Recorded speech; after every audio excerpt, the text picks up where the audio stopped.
Hello. Online students, please confirm, am I audible and visible to you? Online students, please confirm, am I audible and visible to you?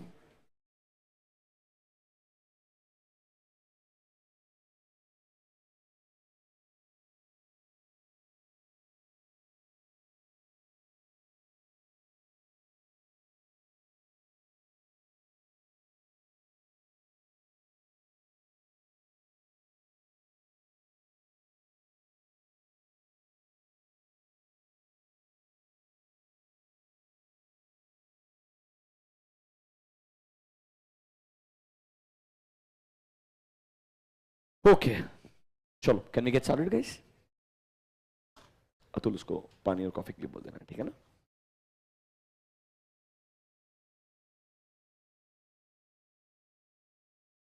Okay, good evening everyone.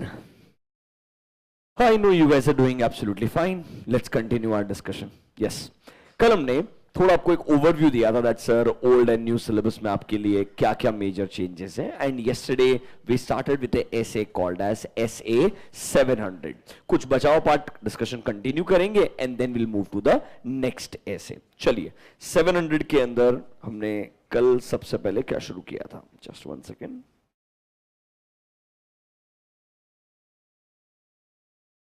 कल हमने आपको एक overall जो audit report format है उसके ऊपर normally क्या questions आ सकते हैं वो बताया था. 700 में देखो दो मेजर कैटेगरी ऑफ क्वेश्चंस होते हैं, जो कल बताया था वो रिपीट करता हूं.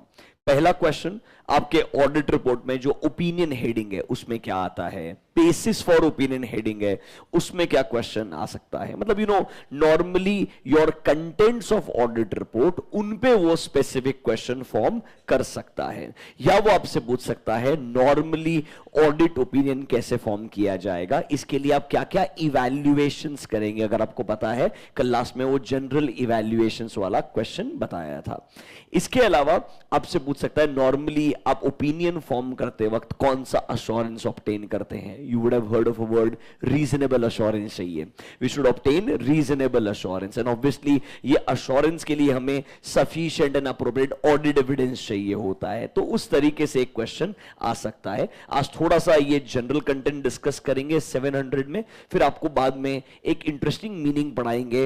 What is fair presentation framework and what is compliance framework. वो दो वर्ड्स क्या है वो बताएंगे आपको. तो आइए इन योर 700 कल हमने ओपिनियन हेडिंग में क्या आएगा, बेसिस फॉर ओपिनियन में क्या आएगा, ये डिटेल में डिस्कस कर लिया था. Will go next now. If I come to the start of SS 700, वो मेरे से एक क्वेश्चन पूछ सकता है कि भाई इस ऐसे का ऑब्जेक्टिव क्या है. ऑब्वियसली 700 का नाम ही है फॉर्मिंग एन ओपिनियन. मतलब सर ऑब्वियसली ये मेरा रिस्पॉन्सिबिलिटी है कि मुझे ओपिनियन फॉर्म करना पड़ेगा. Online students, those who have not received the books as of now, on Telegram channel I have uploaded the PDF of 700 as well as 705. both the essays आप वो refer कर सकते हो. We are following that PDF. It's on page number 1F.2. Forming an opinion. तो यहां पर हमारा major objective क्या है कि भाई हमें ओपिनियन देना है on the financial statement. So if you read the objective, देखिए सिंपल सा ऑब्जेक्टिव है. ऑडिटर चाहता है ओपिनियन फॉर्म करना on the financial statements. Obviously opinion तक आने से पहले हमें प्लानिंग करना पड़ेगा, एविडेंसेस ऑब्टेन करने पड़ेंगे, उन्हें इवैल्यूएट करके कंक्लूजन ड्रॉ करना पड़ेगा, फिर वो कंक्लूजन के बेसिस पे हम हमारा ओपिनियन बनाएंगे. तो मतलब सर सिंपल है, we plan our audit procedures, we perform audit evidences and then we draw a conclusion and वो conclusion ही हमें opinion देने में help करता है. तो इस ऐसे का objective होगा कि हम opinion form करना चाहते हैं on the financial statements. Will that be based on evaluations performed by the auditor? Sir evaluate किसको करते हैं, पहले हम evidences obtain करते हैं. For example purchases के लिए हम purchase invoices check करेंगे, sales के लिए डॉक्यूमेंट्री एविडेंसेस चेक करेंगे, PPE property plant and equipment, addition हुआ है, डिलीशन हुआ है, वो सब आप चेकिंग करेंगे। ये सब एविडेंस ऑब्टेन करने के बाद में हम क्या ड्रॉ करते हैं, कंक्लूजन ड्रॉ करते हैं। वो कंक्लूजन ही एक तरीके से हमें ओपिनियन देने में हेल्प करता है। सर याद करो, कल एक लाइन बताया था आपको, अगर ऑडिटर कंक्लूड करता है that financial statements are free from material misstatements, तो हम कौन सा ओपिनियन देते हैं, क्लीन। अगर हमें लगता है no there can be material misstatements, तो हम क्लीन ओपिनियन नहीं देंगे, और कौन सा देंगे, मॉडिफाइड। आज हम वहां 705 के अंदर भी जाएंगे, डोंट वरी अबाउट दिस। अभी के लिए क्या ऑब्जेक्टिव का पॉइंट नंबर 1 क्लियर है क्या, कि सर हमें ओपिनियन देना है फाइनेंशियल स्टेटमेंट्स के ऊपर। ये ओपिनियन तक हम कैसे पहुंचेंगे, एविडेंसेस को ऑब्टेन करके, इवैल्यूएट करके हम कंक्लूजन ड्रॉ करेंगे, वो चीज मुझे ओपिनियन देने में हेल्प करेगा। और ये ओपिनियन कहां पर आता है, हमारे ऑडिट रिपोर्ट में आता है। तो ऑब्जेक्टिव नंबर बी देखिए, to clearly express your opinion through a written report, मतलब it is talking about your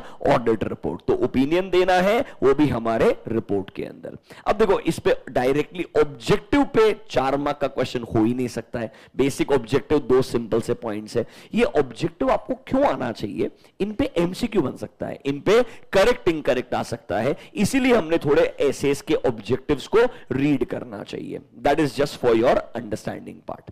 अब वो मेरे से क्या क्वेश्चन पूछेगा, आप अपना ओपिनियन फॉर्म करते वक्त क्या क्या चीजें कंसीडर करते हैं, इधर आइए। Can you see, to form an opinion auditor will need a reasonable assurance. एक काम कीजिए, 2 मिनट स्पेंड कीजिए, कल जो पढ़ाया था ऐसा लग रहा है क्या वही लैंग्वेज है।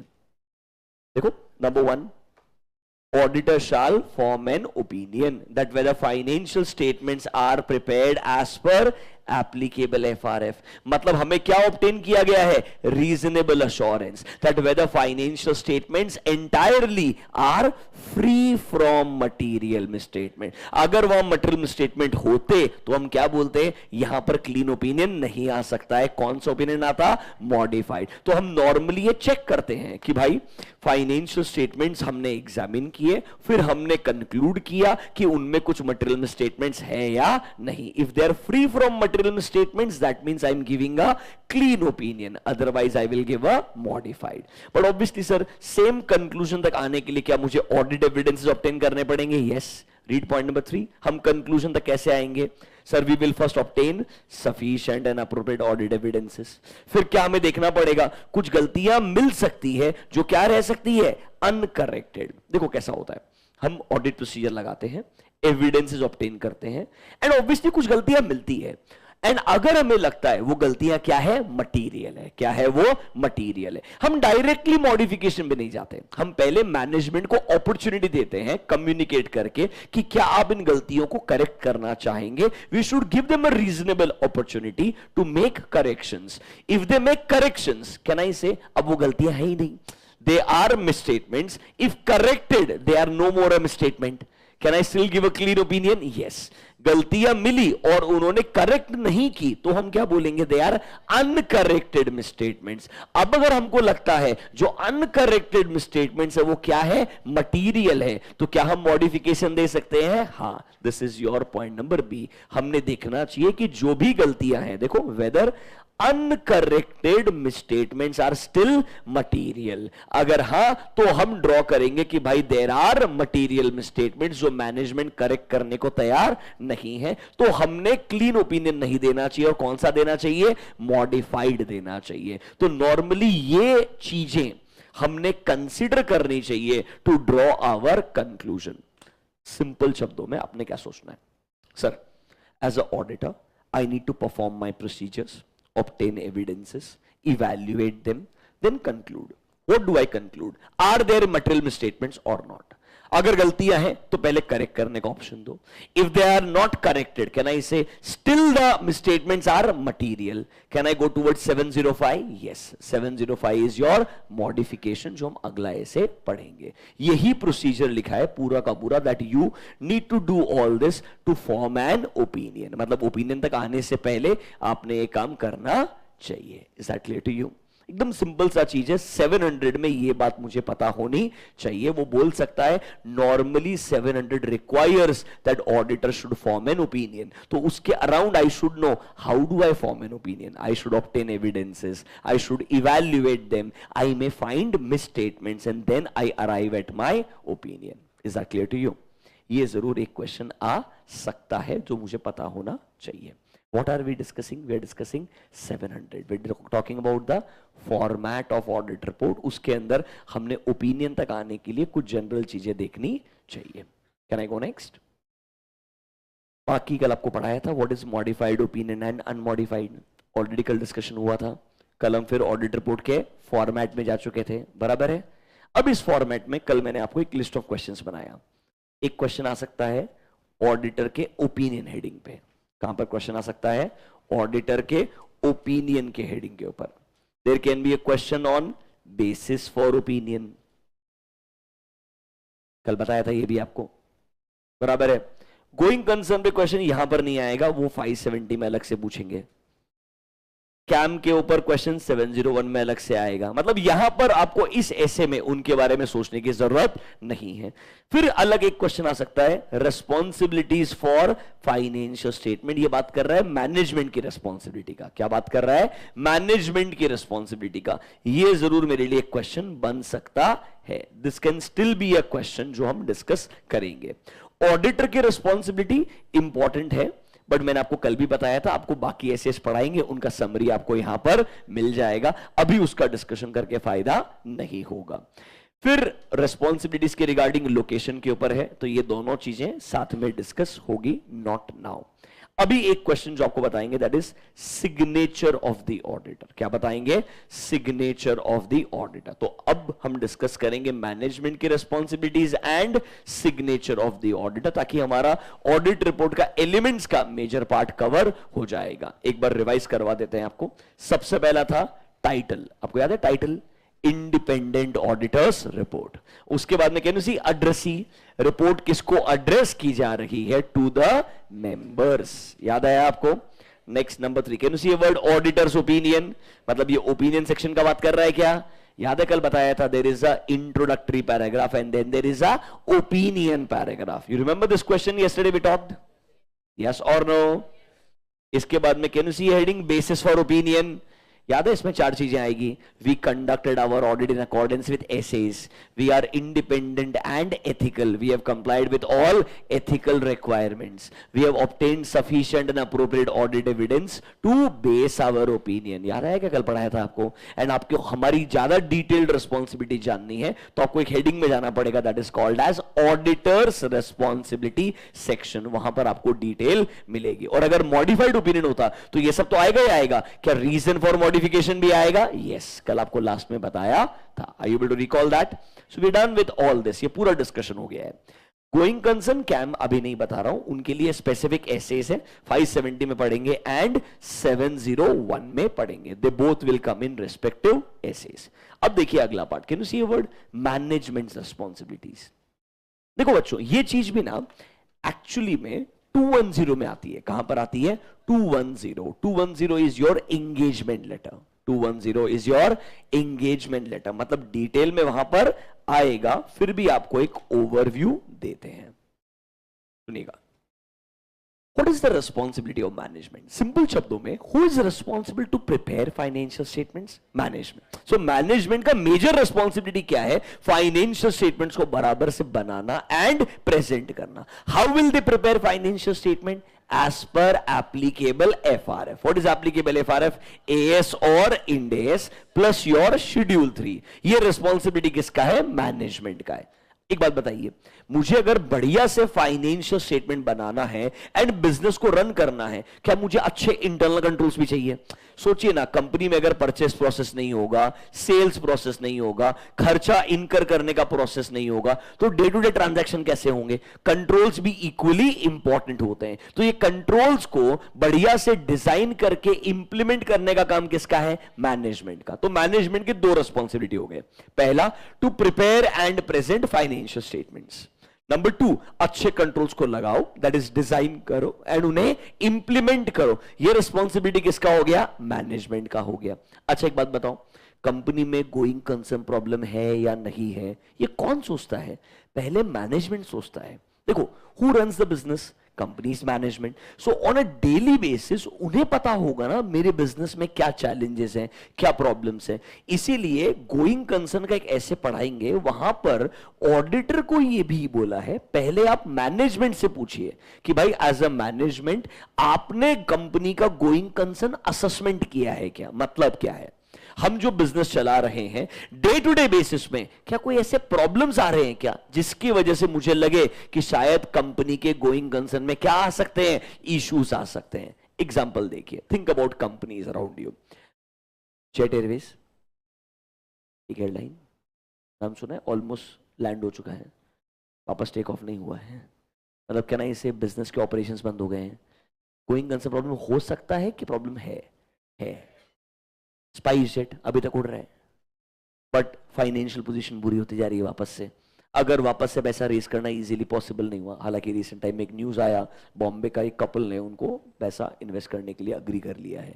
बट अगर ऐसे इन्वेस्टर्स अग्री नहीं करेंगे तो स्पाइस जेट के अंदर भी गोइंग कंसर्न प्रॉब्लम आ सकता है। तो नॉर्मली कंपनी का जो मैनेजमेंट होता है वो कॉन्स्टेंटली मॉनिटर करते रहता है कि मेरे बिजनेस के गोइंग कंसर्न में कुछ चैलेंजेस या प्रॉब्लम्स हो सकते हैं क्या। ये चीज भी किसकी रिस्पॉन्सिबिलिटी है? मैनेजमेंट की। तो 3 पॉइंट याद रखना, फाइनेंशियल स्टेटमेंट्स को प्रिपेयर करके प्रेजेंट करना, अच्छे इंटरनल कंट्रोल्स को डिजाइन करके इंप्लीमेंट करना, गोइंग कंसर्न प्रॉब्लम है या नहीं उसका आइडेंटिफिकेशन एंड असेसमेंट करना। ये तीनों चीजें किसकी रिस्पॉन्सिबिलिटी है? मैनेजमेंट की है। आइए पेज नंबर 1F.5।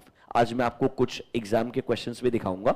अभी के लिए लेट्स स्टार्ट आवर डिस्कशन। देखिए, हमारे रिपोर्ट में मैनेजमेंट की कुछ रिस्पॉन्सिबिलिटीज भी आती है। नंबर 1, ये मैनेजमेंट का रिस्पॉन्सिबिलिटी है that they should prepare the financial statement as per applicable FRF. And क्या उन्होंने अच्छे इंटरनल कंट्रोल्स पे लगाने चाहिए? यस, ऐसा बोला जाता है। कंट्रोल्स अगर अच्छे रहेंगे तो फाइनेंशियल स्टेटमेंट भी टाइमली बेसिस पे बन जाएंगे एंड फाइनेंशियल स्टेटमेंट्स में गलतियां होने के चांस भी कम होंगे। तो sir, management is responsible to prepare financial statement, they should also design good internal controls ताकि financial statements can be free from material misstatements. देखो, मैनेजमेंट ये थोड़ी चाहेगा कि मेरे कंपनी के फाइनेंशियल स्टेटमेंट में गलतियां होनी चाहिए। इवन दे वुड वांट कि गलतियां नहीं होनी चाहिए, तो उन्होंने अच्छे कंट्रोल लगाने चाहिए। इस point number A clear to you. Read point number B। उन्होंने असेस करना चाहिए कि क्या एंटिटी का ability to continue as a going concern and whether use of going concern is appropriate. Normally ये चीज कंपनी का मैनेजमेंट सोचता है। हम आपको ये डिटेल में कहां पढ़ाएंगे? ऐसे 570 में पढ़ाएंगे। अब देखो, पॉइंट नंबर A हर किसी को याद रहेगा। ये गोइंग कंसर्न वाला स्पेसिफिक पॉइंट है, इसलिए लोग भूल जाते हैं। तो आपको पता होना चाहिए मैनेजमेंट की रिस्पॉन्सिबिलिटी में point number A, I will remember, prepare financial statement as per applicable FRF. अच्छे कंट्रोल लगाओ ताकि financial statements can be free from material misstatement. You will make a mistake around point number B, जहां पर शायद going concern के बारे में आप भूल जाएंगे। इसीलिए क्या करना चाहिए, जब मैं आपको ये 570 पढ़ाऊंगा, ये गोइंग कंसर्न बेसिस वाला एक्सप्लेनेशन दूंगा, आपको दिमाग में आना चाहिए कि ये क्वेश्चन मुझे कहां पूछ सकता है? 700 में पूछ सकता है। चाहे वो पूछेगा स्पेसिफिकली मैनेजमेंट की रिस्पॉन्सिबिलिटीज क्या होती है और वो मेरे ऑडिट रिपोर्ट में आती है या नहीं आती है। क्या आपको A एंड B समझ में आया क्या? मतलब इन सिंपल टर्म्स, मुझे जब ऐसे को पढ़ना है, सिर्फ अगर आप बच्चों ऐसे पढ़ेंगे ना, बेयर ऐसे तो 700 सीरीज बहुत ही डिटेल में है। हर एक ऐसे को आप पढ़ते पढ़ते खो जाएंगे, क्योंकि लिखने वाले ने प्रैक्टिसिंग सीए के हिसाब से सोचा, उसने स्टूडेंट के हिसाब से नहीं सोचा। स्टैंडर्ड बनाने वाले ने ये नहीं सोचा ना स्टूडेंट को क्या पढ़ाएंगे, उसने सोचा ऑडिट करने वाला आदमी जब रिपोर्ट बनाएगा उसे क्या पता होना चाहिए। सो दे विल नॉट कॉम्प्रोमाइज क्या इंक्लूड करना है क्या नहीं करना है, वो तो सब इंक्लूड करेंगे। आपको ये दिमाग में रखना चाहिए, ठीक है भाई 700 में फॉर्मेट दिया है, हमें ओपिनियन तक कैसे आना है वो बताया है, इस फॉर्मेट में आईसीआई मेरे से किधर किधर क्या क्या क्वेश्चन पूछेगा, ये तुम अगर समझ पाओगे तो तुम्हारा प्रिपरेशन बराबर होगा and you will not feel lost inside a essay. Every essay try to understand first and then purely think about exam point of view. What will they ask? what I need to answer. If you follow this approach, वो 50 mark के assess में आपको problem नहीं आएगा. Is that clear to you? इतना आपको समझ में आया? वापस से जाएं, कंटिन्यू करें. तो देखिए, हमारे रिपोर्ट के फॉर्मेट के अंदर हम मैनेजमेंट की रिस्पॉन्सिबिलिटीज तक आ गए. कहां तक आ गए? मैनेजमेंट की रिस्पॉन्सिबिलिटीज. ऑडिटर की responsibility, like I promised you, ये हम आपको सारे एसेस पढ़ाने के बाद में लास्ट के अंदर रिवाइज करवाएंगे, बिकॉज वो सारे एसेस का एप्लीकेबिलिटी है. आज आपको मटेरियलिटी पता ही नहीं है, 580 पता ही नहीं है, डायरेक्टली वो आप रीड करने के लिए जाएंगे, आपको पक्का बाउंसर चले जाएगा. बट सीक्वेंस में ऑडिटर की रिस्पॉन्सिबिलिटी आती है जहां पर हमारे बाकी एसेस का रेफरेंस आता है, इसीलिए उसको हम अभी के लिए क्या करेंगे? साइडलाइन कर देंगे. Can we go next? अब वो एग्जाम में आपसे एक इंटरेस्टिंग क्वेश्चन पूछ सकता है. Who should sign the audit report? Who should sign the audit report? बोलो online students, who should sign the audit report? तुम्हें क्या लगता है? Chartered accountant, auditor, authorised person? सिर्फ साइनिंग के ऊपर 3 मार्क का क्वेश्चन पूछ लेगा. ऐसे है, कुछ भी कर सकता. बोलो. Engagement partner should sign. थोड़ा बहुत अगर कंपनीज एक्ट याद है, वो बोलता है the person who is appointed as a auditor should sign the audit report.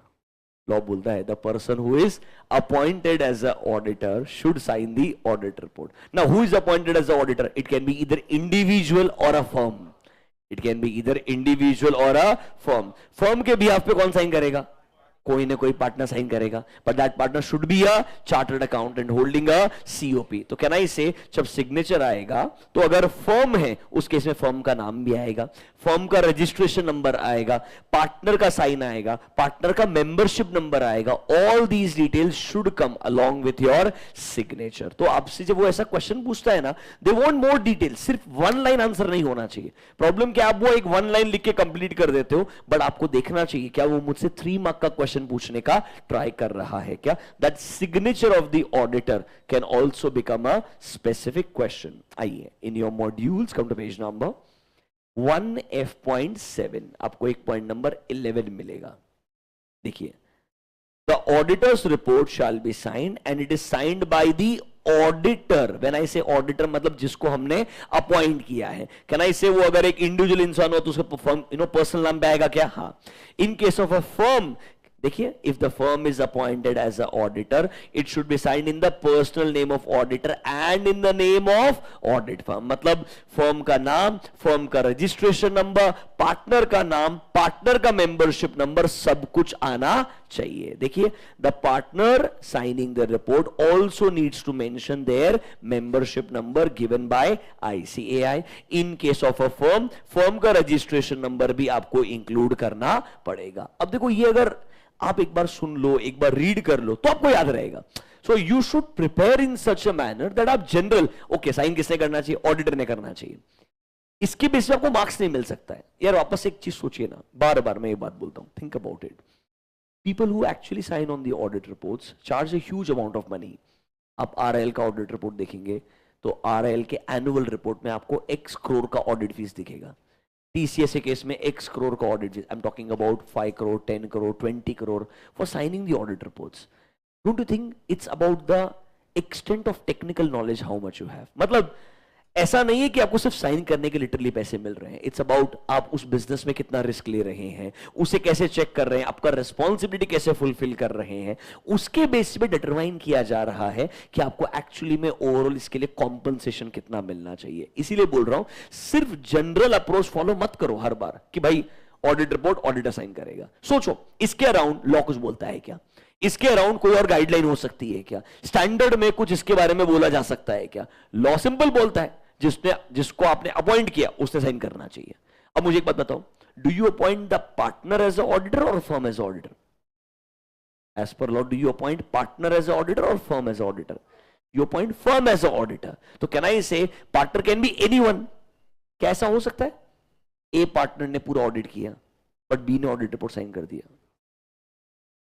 एक फर्म है, let's say PwC Pune, 3 partner है A, B and C. ए ने पूरा ऑडिट किया है, बी ने रिपोर्ट साइन कर दिया. Is it possible? अलाउड है तुम्हारे सबसे? बी से सी चलेगा। ऑडिट ए ने किया, can be sign engagement partner, audit A ने किया, पूरा बोल रहा हूं, अब तुम उसको डिफाइन करो वो एंगेजमेंट पार्टनर है कि नहीं है। साइंड बाय बी,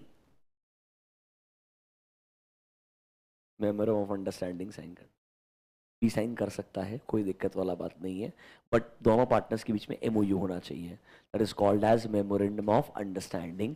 इसका मतलब है एग्जीक्यूशन ए ने किया है, साइनिंग बी ने किया है। Why is this allowed? Because there is a ceiling limit of partners. 20 का लिमिट याद आ रहा है क्या? वो एज पर आईसीआई गाइडलाइन 30 का लिमिट है, वो 20 तो एज पर कंपनीज एक्ट है। हो सकता है ना पार्टनर ए का सीलिंग लिमिट क्रॉस हो गया होगा, एग्जीक्यूशन उसने कर लिया होगा, तो कौन साइन कर सकता है? कोई और पार्टनर साइन कर सकता है। हम वैसे भी पार्टनर को अपॉइंट ही नहीं कर रहे हैं, हम किसको अपॉइंट कर रहे हैं? फर्म को। And anyone can sign on behalf of the firm till the time that person is a chartered accountant holding a COP. कोई दिक्कत वाला बात नहीं है, अलाउड है ये ऑफिशियली, बहुत कॉमन है, हो भी सकता है। मतलब आपको थोड़ा सोचना पड़ेगा कि डायरेक्टली वो इसके अराउंड क्या चीजों के पर्सपेक्टिव से क्वेश्चनिंग कर सकता है। कोई भी चीज को जनरल तरीके से इग्नोर मत कीजिए। मेरे को लगता है if that is the thought process you follow, आपका प्रिपरेशन अच्छा होगा। Do you understand signature of the auditor? Do you understand this part? पक्का? Any doubt to anyone? बाकी तो सिर्फ प्लेस, लोकेशन जहां पे आपने बैठ के साइन किया है, डेट आपको डालना पड़ेगा, ये बेसिक सा चीज है। Have you heard of UDIN? Unique document identification number, सुना है क्या आपने ये चीज? देखो एक रिस्क होना शुरू हो गया। अब आपने बोला ना चार्टर्ड अकाउंटेंट ने साइन करना चाहिए, बहुत सारे केस में ऐसा भी होने लग गया कि भाई लेट्स से साइन मैंने किया है पर मैंने ऑडिट ही नहीं किया है। मैंने मतलब किसी ने भी ऑडिट नहीं किया, सिर्फ साइन करने का पैसा ले लिया। ये भी तो रिस्क है कि नहीं है? या मैंने बी से साइन किया, चेक कैसे करोगे? You understanding my point? Private limited का ऑडिट रिपोर्ट साइन किया है, आपको लिटरली एक एक का जाके वेरीफाई करना पड़ेगा। तो उन्होंने क्या बोला, थोड़ा ऐसा फेक साइनिंग होना बहुत कॉमन हो गया, लिमिट्स क्रॉस होना बहुत कॉमन हो गया, तो एक कंट्रोल चाहिए। तो आईसीआई ने एक तरीके से पोर्टल बनाया, यहां पर बोला आप अगर एक प्रैक्टिसिंग चार्टर्ड अकाउंटेंट हो, अपना रजिस्ट्रेशन करवाइए। हर एक रिपोर्ट, हर एक सर्टिफिकेट जो आप साइन करने वाले हो, उसको पहले एक एप्लीकेशन, मतलब वहां पे ऑनलाइन लॉगिन करके आप एक रजिस्ट्रेशन नंबर, एक यूनिक नंबर जनरेट कीजिए for every document that you are going to sign. इससे क्या होगा? It's like OTP, it's like OTP, that is a unique number for that particular certificate. तो that number represents that मेरे registration number से ये एक unique document number generate हुआ है, मतलब मैंने एक document पे sign किया है जिसपे number लिखा होगा, मतलब basically उस document पे, उस audit report में मेरा sign भी आएगा और वो UDIN number भी आएगा that represents कि ये number मैंने generate किया है, the one who is the signing partner। इससे पता चल जाएगा उस signing partner ने कितने document generate किए हैं। अरे कितने नंबर जनरेट किए, उससे पता चल जाएगा कितने रिपोर्ट साइन किए हैं, कितने सर्टिफिकेट साइन किए हैं। वो सर्टिफिकेट मैंने साइन किया है या मेरा साइन किसी ने फेक कर दिया होगा। अरे स्टैम्प बनाना कितना मुश्किल काम है, it's not a difficult job. You understanding my point, right? If I can copy someone sign and if I can have a stamp of that person with the membership number, it's easy, people can do it fakely. हम चाहते हैं ऐसा ना हो, एक control होना चाहिए, इसलिए यूडिन बनाया। देखिए, it was notice that financial documents and certificates attested by third person were misrepresenting themselves as CA members। ये अथॉरिटीज को कंप्लेन्स आए बहुत सारे, तो आईसीआई को ही कंप्लेन्स के बाद समझ में आया बहुत सारे सिग्नेचर्स फोर्ज किए जा रहे हैं। इस प्रैक्टिस को रोकने के लिए उन्होंने क्या किया, फेज मैनर में एक concept of UDIN, full form देखिए, unique document identification number. Every document that you sign, उसके लिए एक यूनिक नंबर निकालो, वो नंबर डालो जिससे पता चल जाएगा ये मैंने ही साइन किया है या नहीं किया है। देखिए, चार्टर्ड अकाउंटेंट्स जिनके पास में फुल टाइम सीओपी है, वो यूडिन पोर्टल पे रजिस्टर करेंगे and every time they are signing और अटेस्टिंग समथिंग, वो क्या जनरेट करेंगे, एक unique document identification number generate करेंगे एंड उसको क्या करना पड़ेगा, मेंशन करना पड़ेगा अलोंग विद देयर सिग्नेचर। तो इससे पता चल जाएगा कि मैंने जिस डॉक्यूमेंट पे साइन किया है वो नंबर मैंने ही जनरेट किया है या एक्चुअली में जनरेट मैंने किया ही नहीं होगा। It can be a fake signature of a chartered accountant. Is that clear to you? This is called as UDIN का कॉन्सेप्ट। फुल फॉर्म पता होना चाहिए, मीनिंग पता होना चाहिए, कोई एमसीक्यू आपसे पूछ सकता है। Is that clear to you? थोड़ा समझ में आ रहा है क्या? देखो ऑनेस्टली 700 का जो मेजर पार्ट है वो यहां पे एक्चुअली खत्म हो जाता है। मैं आपको कुछ क्वेश्चंस दिखाता हूं जो हमने कल और आज में डिस्कशन किया, उसके अराउंड आईसीआई मेरे से क्या पूछेगा, मुझे आंसर कैसे लिखना है, फिर आपको एक दो चीजें और है मीनिंग वो एक्सप्लेन करता हूं। Should you look at some questions? देखें क्वेश्चंस। देखो, बिना क्वेश्चन देखे कॉन्फिडेंस आएगा ही नहीं कि मैं जो पढ़ रहा हूं वो काम का है क्या। आपको साथ साथ में सेल्फ स्टडी के दौरान क्वेश्चन देखना जरूरी होता है। जानबूझ के नए सिलेबस का आईसीआई मॉड्यूल क्वेश्चन निकाल रहा हूं पहले, ताकि आपको थोड़ा सा कॉन्फिडेंस आए कि ये आईसीआई के ही मॉड्यूल के क्वेश्चन है जो एक्चुअल एग्जाम में पूछे गए। आईसीआई ने भी नए मॉड्यूल के क्वेश्चन खुद की कंपाइलेशन से निकाले। पहले आईसीआई क्या करता था, आपके मॉड्यूल्स आते थे उसमें क्वेश्चंस नहीं होते थे, they used to give something called as practice manual. क्या देते थे? Practice manual. बहुत पुराना स्टोरी है, आज के 5-6 साल पहले का। वहां पर सारे क्वेश्चंस कंपाइल करते थे, मतलब जो टीचर आपको आज क्वेश्चन देता है वो आईसीआई देता था। It used to be called as practice manual. फिर लास्ट सिलेबस में कुछ तो हुआ, उन्होंने प्रैक्टिस मैनुअल देना बंद कर दिया। उन्होंने कुछ कुछ क्वेश्चंस को मॉड्यूल में इंक्लूड करना शुरू किया, बट वो कंप्लीट लिस्ट नहीं था। नए मॉड्यूल में एक अच्छा चीज है, उन्होंने बोला क्वेश्चंस को भी इधर ही इंक्लूड कर देते हैं। तो उन्होंने बहुत सारे प्रीवियस एग्जाम से पूछे हुए क्वेश्चंस को अपने ही मॉड्यूल के एंड में इंक्लूड कर दिया, और इस बार अच्छा खासा लिस्ट है, मतलब they've included good number of questions. ऐसा नहीं है कि एक दो क्वेश्चंस है, मतलब बहुत सारे। हर चैप्टर में आपको 15-20 क्वेश्चन मिलेंगे, करेक्ट इनकरेक्ट भी मिलेगा, एक दो केस स्टडी बेस्ड एमसीक्यू भी मिलेगा, और थ्योरी वाले मतलब सब्जेक्टिव क्वेश्चन तो 8-10 आराम से मिलेंगे। They are all actual exam questions जो आज तक पूछे गए हैं इन कॉन्सेप्ट्स के around. Can we go through some questions? चलिए आइए, read question number 6। Let's see, डरने का नहीं है। The first section of auditor's report shall include auditor's opinion and shall have the heading opinion. Okay, the opinion section of auditor's report should identify किस entity के financial statements को हमने audit किया है। अपार्ट फ्रॉम दिस, और क्या relevant points हम include करते हैं किधर? कल तुमको मैंने बोला था कि नहीं बोला था? मैं जानबूझ के आपको वही बता रहा हूं कि ये सारे के सारे क्वेश्चंस को अगर आप ढंग से ढूंढे, याद है कि ये आंसर कल समझाया था आपको मैंने? क्या क्या चीजें आएगी बोलो जरा इसमें। कंपनी का नाम आएगा, एक स्टेटमेंट आएगा that we have audited the financial statements.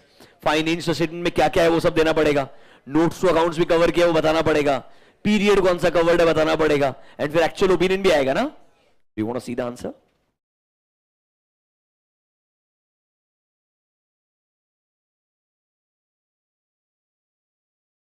मैं आपको बोला ना वो ओपिनियन तो लिखेगा भी नहीं, ऐसे है, कुछ भी नहीं बोल सकता।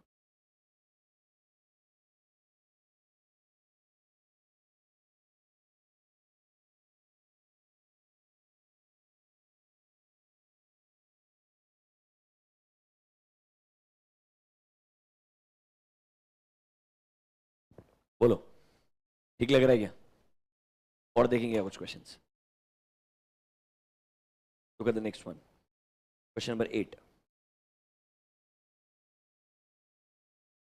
सबसे वाहियात क्वेश्चन। कल याद है लास्ट में बोला था क्या स्पेसिफिक इवैल्यूएशंस करने होंगे while forming an opinion. This is not a question, it's actually a statement in the standard. But उनको लगा इसके अंदर बढ़िया 6-7 पॉइंट लिखे हुए हैं तो ये क्वेश्चन बना देते हैं।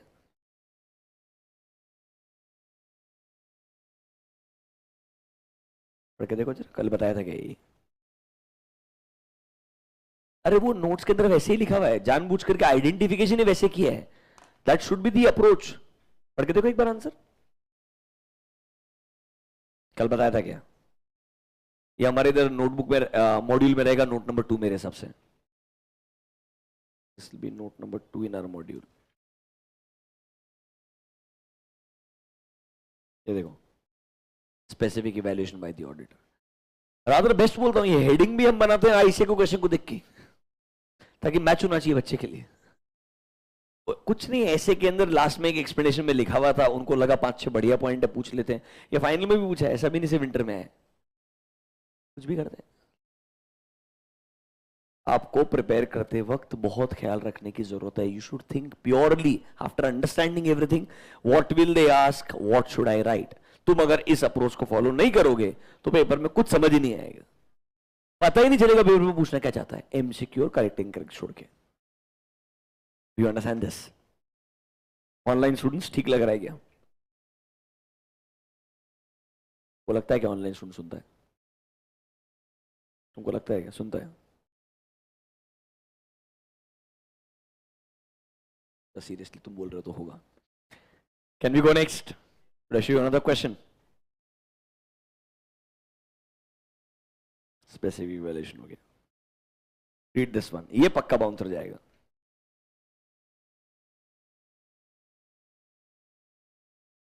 The auditor's report shall include a section with a heading.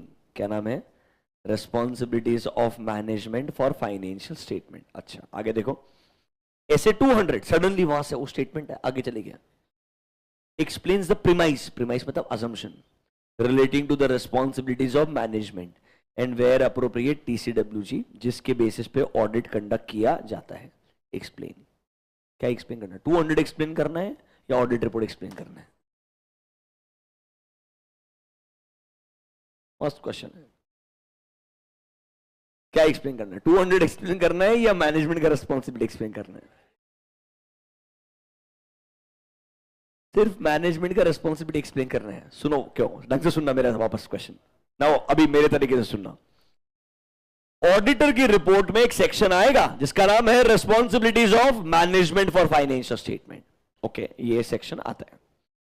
200 बोलता है नॉर्मली हम इस अजम्पशन के हिसाब से ऑडिट करते हैं. प्रीमाइस का मतलब होता है assumption that there are responsibilities of management and TCWG. TCWG is audit committee.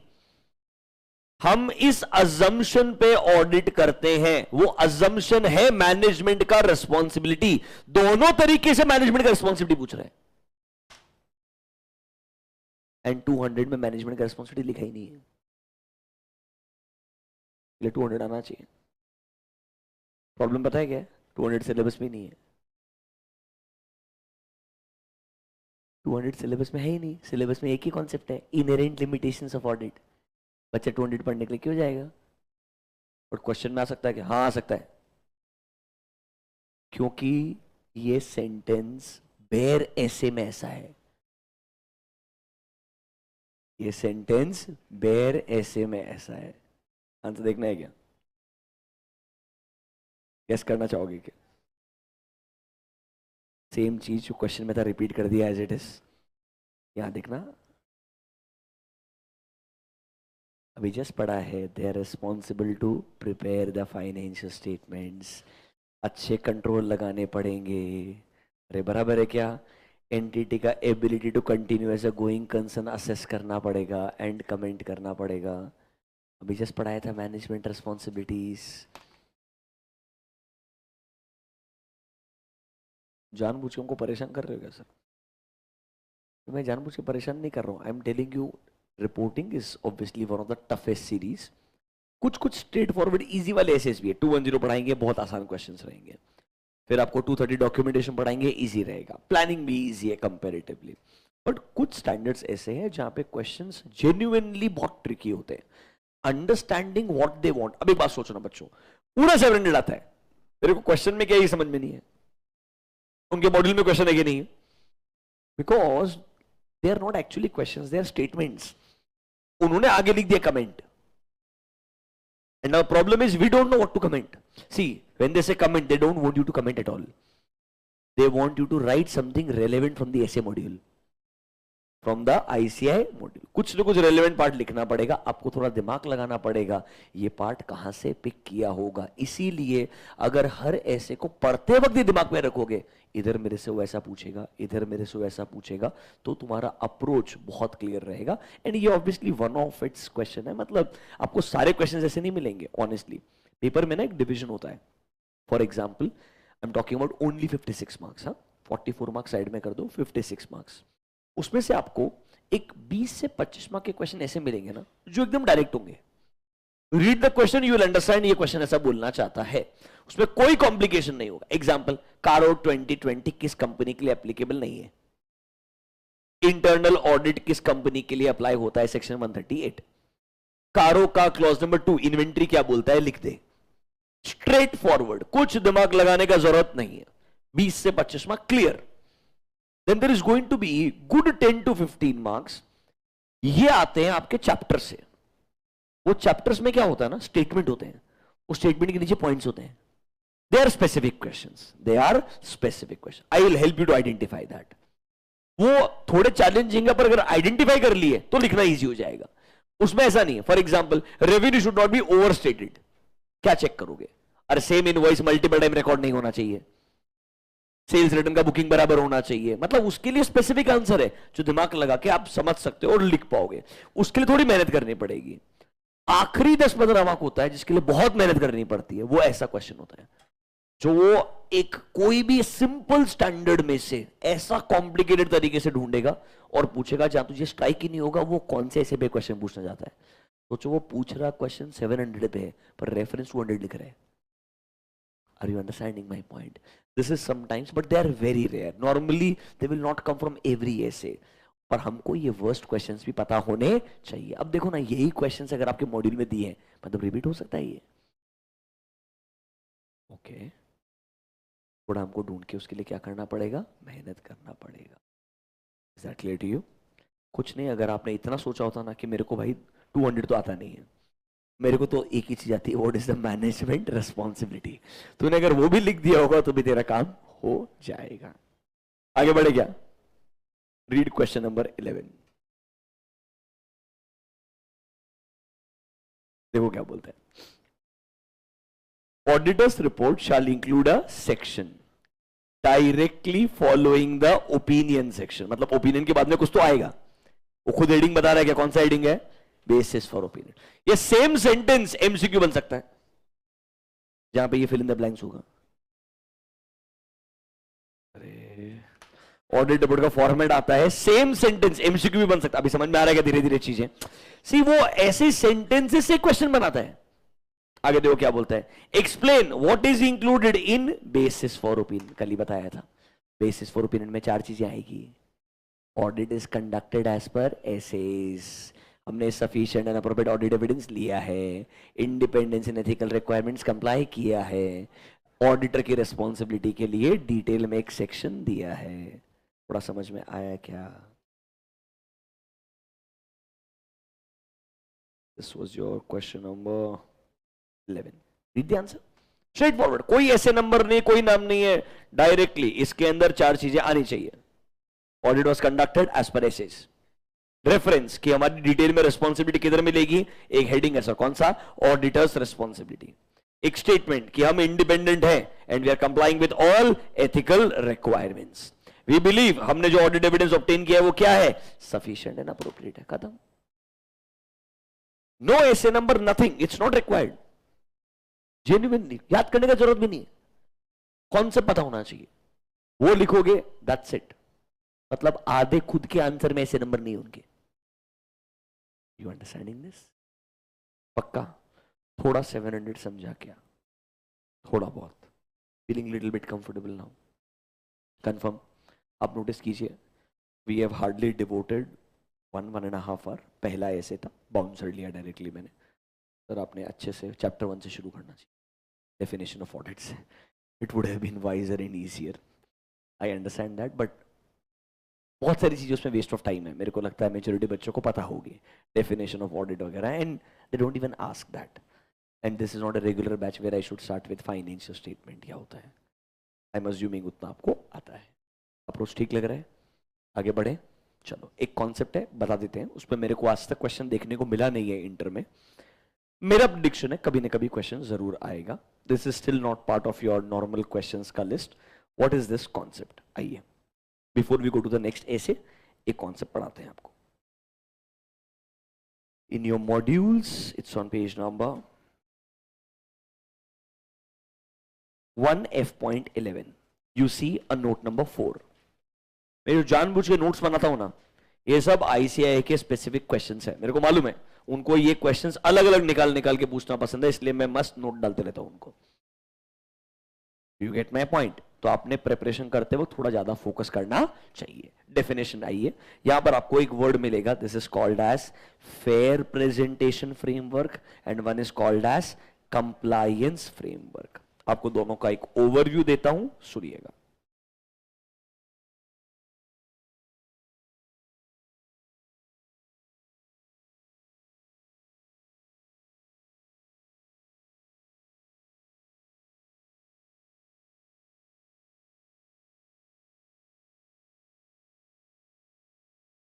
just 5 minutes. I will not go in extreme detail, don't worry. Basic overview. There is something called as applicable FRF. It can be either fair presentation or it can be compliance.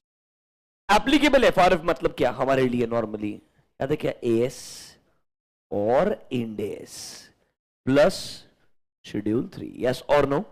ये हमारे लिए होता है कि नहीं होता, इतना तो पता है आपको आइडियली. सुनिए, नॉर्मली इंडिया में जब कंपनीज अपने फाइनेंशियल स्टेटमेंट्स बनाते हैं they should prepare as per applicable FRF, and that applicable FRF is called as fair presentation framework. It is called as fair presentation framework. इसका मतलब क्या होता है? इसका मतलब है जब आप अपना फाइनेंशियल स्टेटमेंट्स बना रहे हैं तो आप लोग AS या IND AS plus schedule 3, AS या IND AS plus schedule 3 comply करना, AS या IND AS plus schedule 3 comply करना, and if required, you can deviate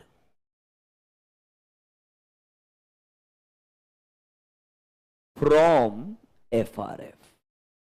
मतलब सुनना, हमने नॉर्मली अकाउंटिंग करते वक्त क्या कंप्लाई करना चाहिए? AS और IND AS. प्रेजेंटेशन डिस्क्लोजर करना चाहिए एज पर शेड्यूल 3. बट कहीं बार अगर आपको लगता है whatever AS IND AS says, इससे बेहतर कोई तरीका हो सकता है to present my financial statements, तो आप नोट्स टू अकाउंट्स में बोलेंगे हम अमोर्टाइजेशन ऐसे करना चाहते हैं, बिकॉज हमें लगता है हमारा बिजनेस का नेचर अलग है, शायद हमारे लिए यूजफुल लाइफ डिटरमाइन करने का तरीका अलग होगा, अमोर्टाइजेशन करने का प्रिंसिपल भी अलग होगा. मैं नोट्स टू अकाउंट्स में क्या कर सकता हूं? डिस्क्लोज कर सकता हूं. मतलब क्या हमें डेविएट करना अलाउड है? क्या हमें डेविएट करना डेविएट करने का मतलब है whatever AS IND AS says, I can go beyond this. ये नॉर्मली अलाउड होता है क्योंकि हम चाहते हैं हमारे फाइनेंशियल स्टेटमेंट्स क्या होने चाहिए? ट्रू एंड फेयर होने चाहिए. क्या होने चाहिए? True and fair. मतलब my financial statement should be fair. इसलिए वर्ड क्या होता है? Fair presentation framework. मतलब यहां पर आपको फेयर मेंटेन करने के लिए डेविएट करना या बियॉन्ड जाना अलाउड है. डेविएट करना या बियॉन्ड जाना अलाउड है. क्यों आप उसके बियॉन्ड जा रहे हो? क्योंकि आपको लगता है whatever AS IND AS says follow करना चाहिए, पर हमारा बिजनेस का तरीका अलग है, बिजनेस का नेचर अलग है. हमें लगता है इस पर्टिकुलर एसेट का अमोर्टाइजेशन या डिप्रिशिएट करने का तरीका should be different beyond what AS IND AS says. Can I do that? हां. या आपने सुना होगा वर्ड इंपेयरमेंट लॉस. ना कि वर्ड इंपेयरमेंट लॉस. एक एसेट का बुक में वैल्यू है 100 रुपए. एसेट का बुक में वैल्यू कितना है? 100 रुपए. मतलब आपके बुक्स में 100 रुपीज पे आ रहा है. मुझे लगता है इस एसेट का फ्यूचर में जो इकोनॉमिक बेनिफिट आएगा वो 100 रुपए नहीं आएगा. एग्जाम्पल समझो, टाटा मोटर्स, आपने सुना है Jaguar land rover, JLR is part of Tata Motors. I am telling you, it is part of Tata Motors. अब आज के 5 साल पहले 6 साल पहले JLR जैगुआर लैंड रोवर के लिए आपने बहुत सारे रिसर्च एंड डेवलपमेंट के लिए खर्च किए पैसे, एंड आपको लगा जो हम नया इंटेंजिबल एसेट्स बना रहे हैं, क्या बना रहे हैं? इंटेंजिबल एसेट्स, इनसे हमें फ्यूचर में अच्छा रिटर्न मिलेगा. बट क्या हुआ? JLR का बिजनेस है यूके के अंदर, JLR का बिजनेस है चाइना के अंदर. चाइना की इकोनॉमी में भी स्लो डाउन है, यूके इकोनॉमी तो almost going through a recession in the current situation also. तो मेरे को 2020-21 and then there was a COVID, जितना बेनिफिट आना चाहिए था मेरे को समझ में आ गया उतना बेनिफिट आएगा ही नहीं, क्योंकि उतनी गाड़ी नहीं बिकेगी. उतनी गाड़ी बिकेगी ही नहीं तो मेरा बेनिफिट कैसे आएगा मेरे को? और ये जो मैंने R&D किया है ये रेलेवेंट 3 साल के लिए, 5 साल के लिए. कैन आई से things will keep on changing. My interiors of a car and specifications change in every 3 years now. पहले एक जमाने में आपका मतलब पूरा लाइफ साइकिल का चेंज आता था 5 साल 7 साल में. Now things change with in 3 years. Platforms change with in 3 years today.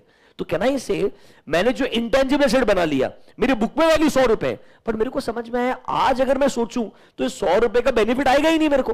तो कैन आई से मेरे को अगर बेनिफिट 80 रुपए का ही आएगा तो मेरे बुक में तो एसेट 100 रुपए में दिख रहा है ना. Can I say it is getting over valued, it is at a over stated price, क्या मुझे लॉस बुक करना चाहिए? हाँ। वो एसेट के प्राइस को 100 से कहां लाना चाहिए? 80 लाना चाहिए। So should I book impairment loss? Yes. तो हम क्या करते थे, वो 20 रुपीज का जो गैप था उसको हम as a impairment loss book कर देते। अब ये हर बिजनेस का इंपेयरमेंट लॉस असेसमेंट करने का तरीका अलग रहेगा। AS 28, you understanding this? तो कभी कभी हो सकता है मुझे मेरे बिजनेस के अंदर वॉट एवर AS इंडेक्स है उसके बियॉन्ड जाना पड़ सकता है। Another example, have you heard of research and development expenses? ऐसा बोलते हैं रिसर्च वाला खर्चा कैपिटलाइज नहीं करना चाहिए, डेवलपमेंट वाला खर्चा कैपिटलाइज करना चाहिए, क्योंकि रिसर्च फेज में श्योर नहीं हो पैसा आएगा। अगर श्योर नहीं हो पैसा आएगा तो इकोनॉमिक बेनिफिट नहीं आएगा।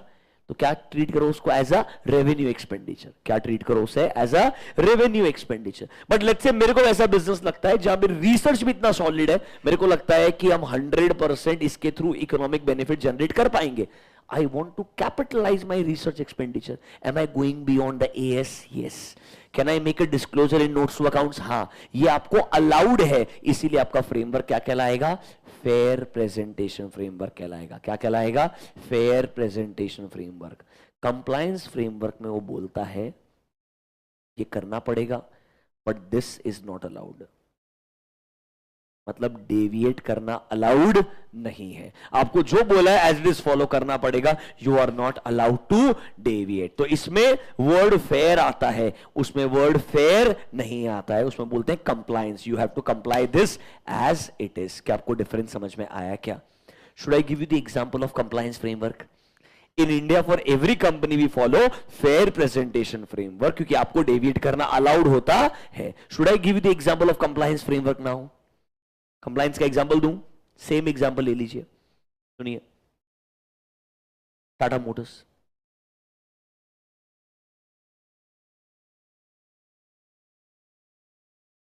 क्या इंडिया में लिस्टेड है?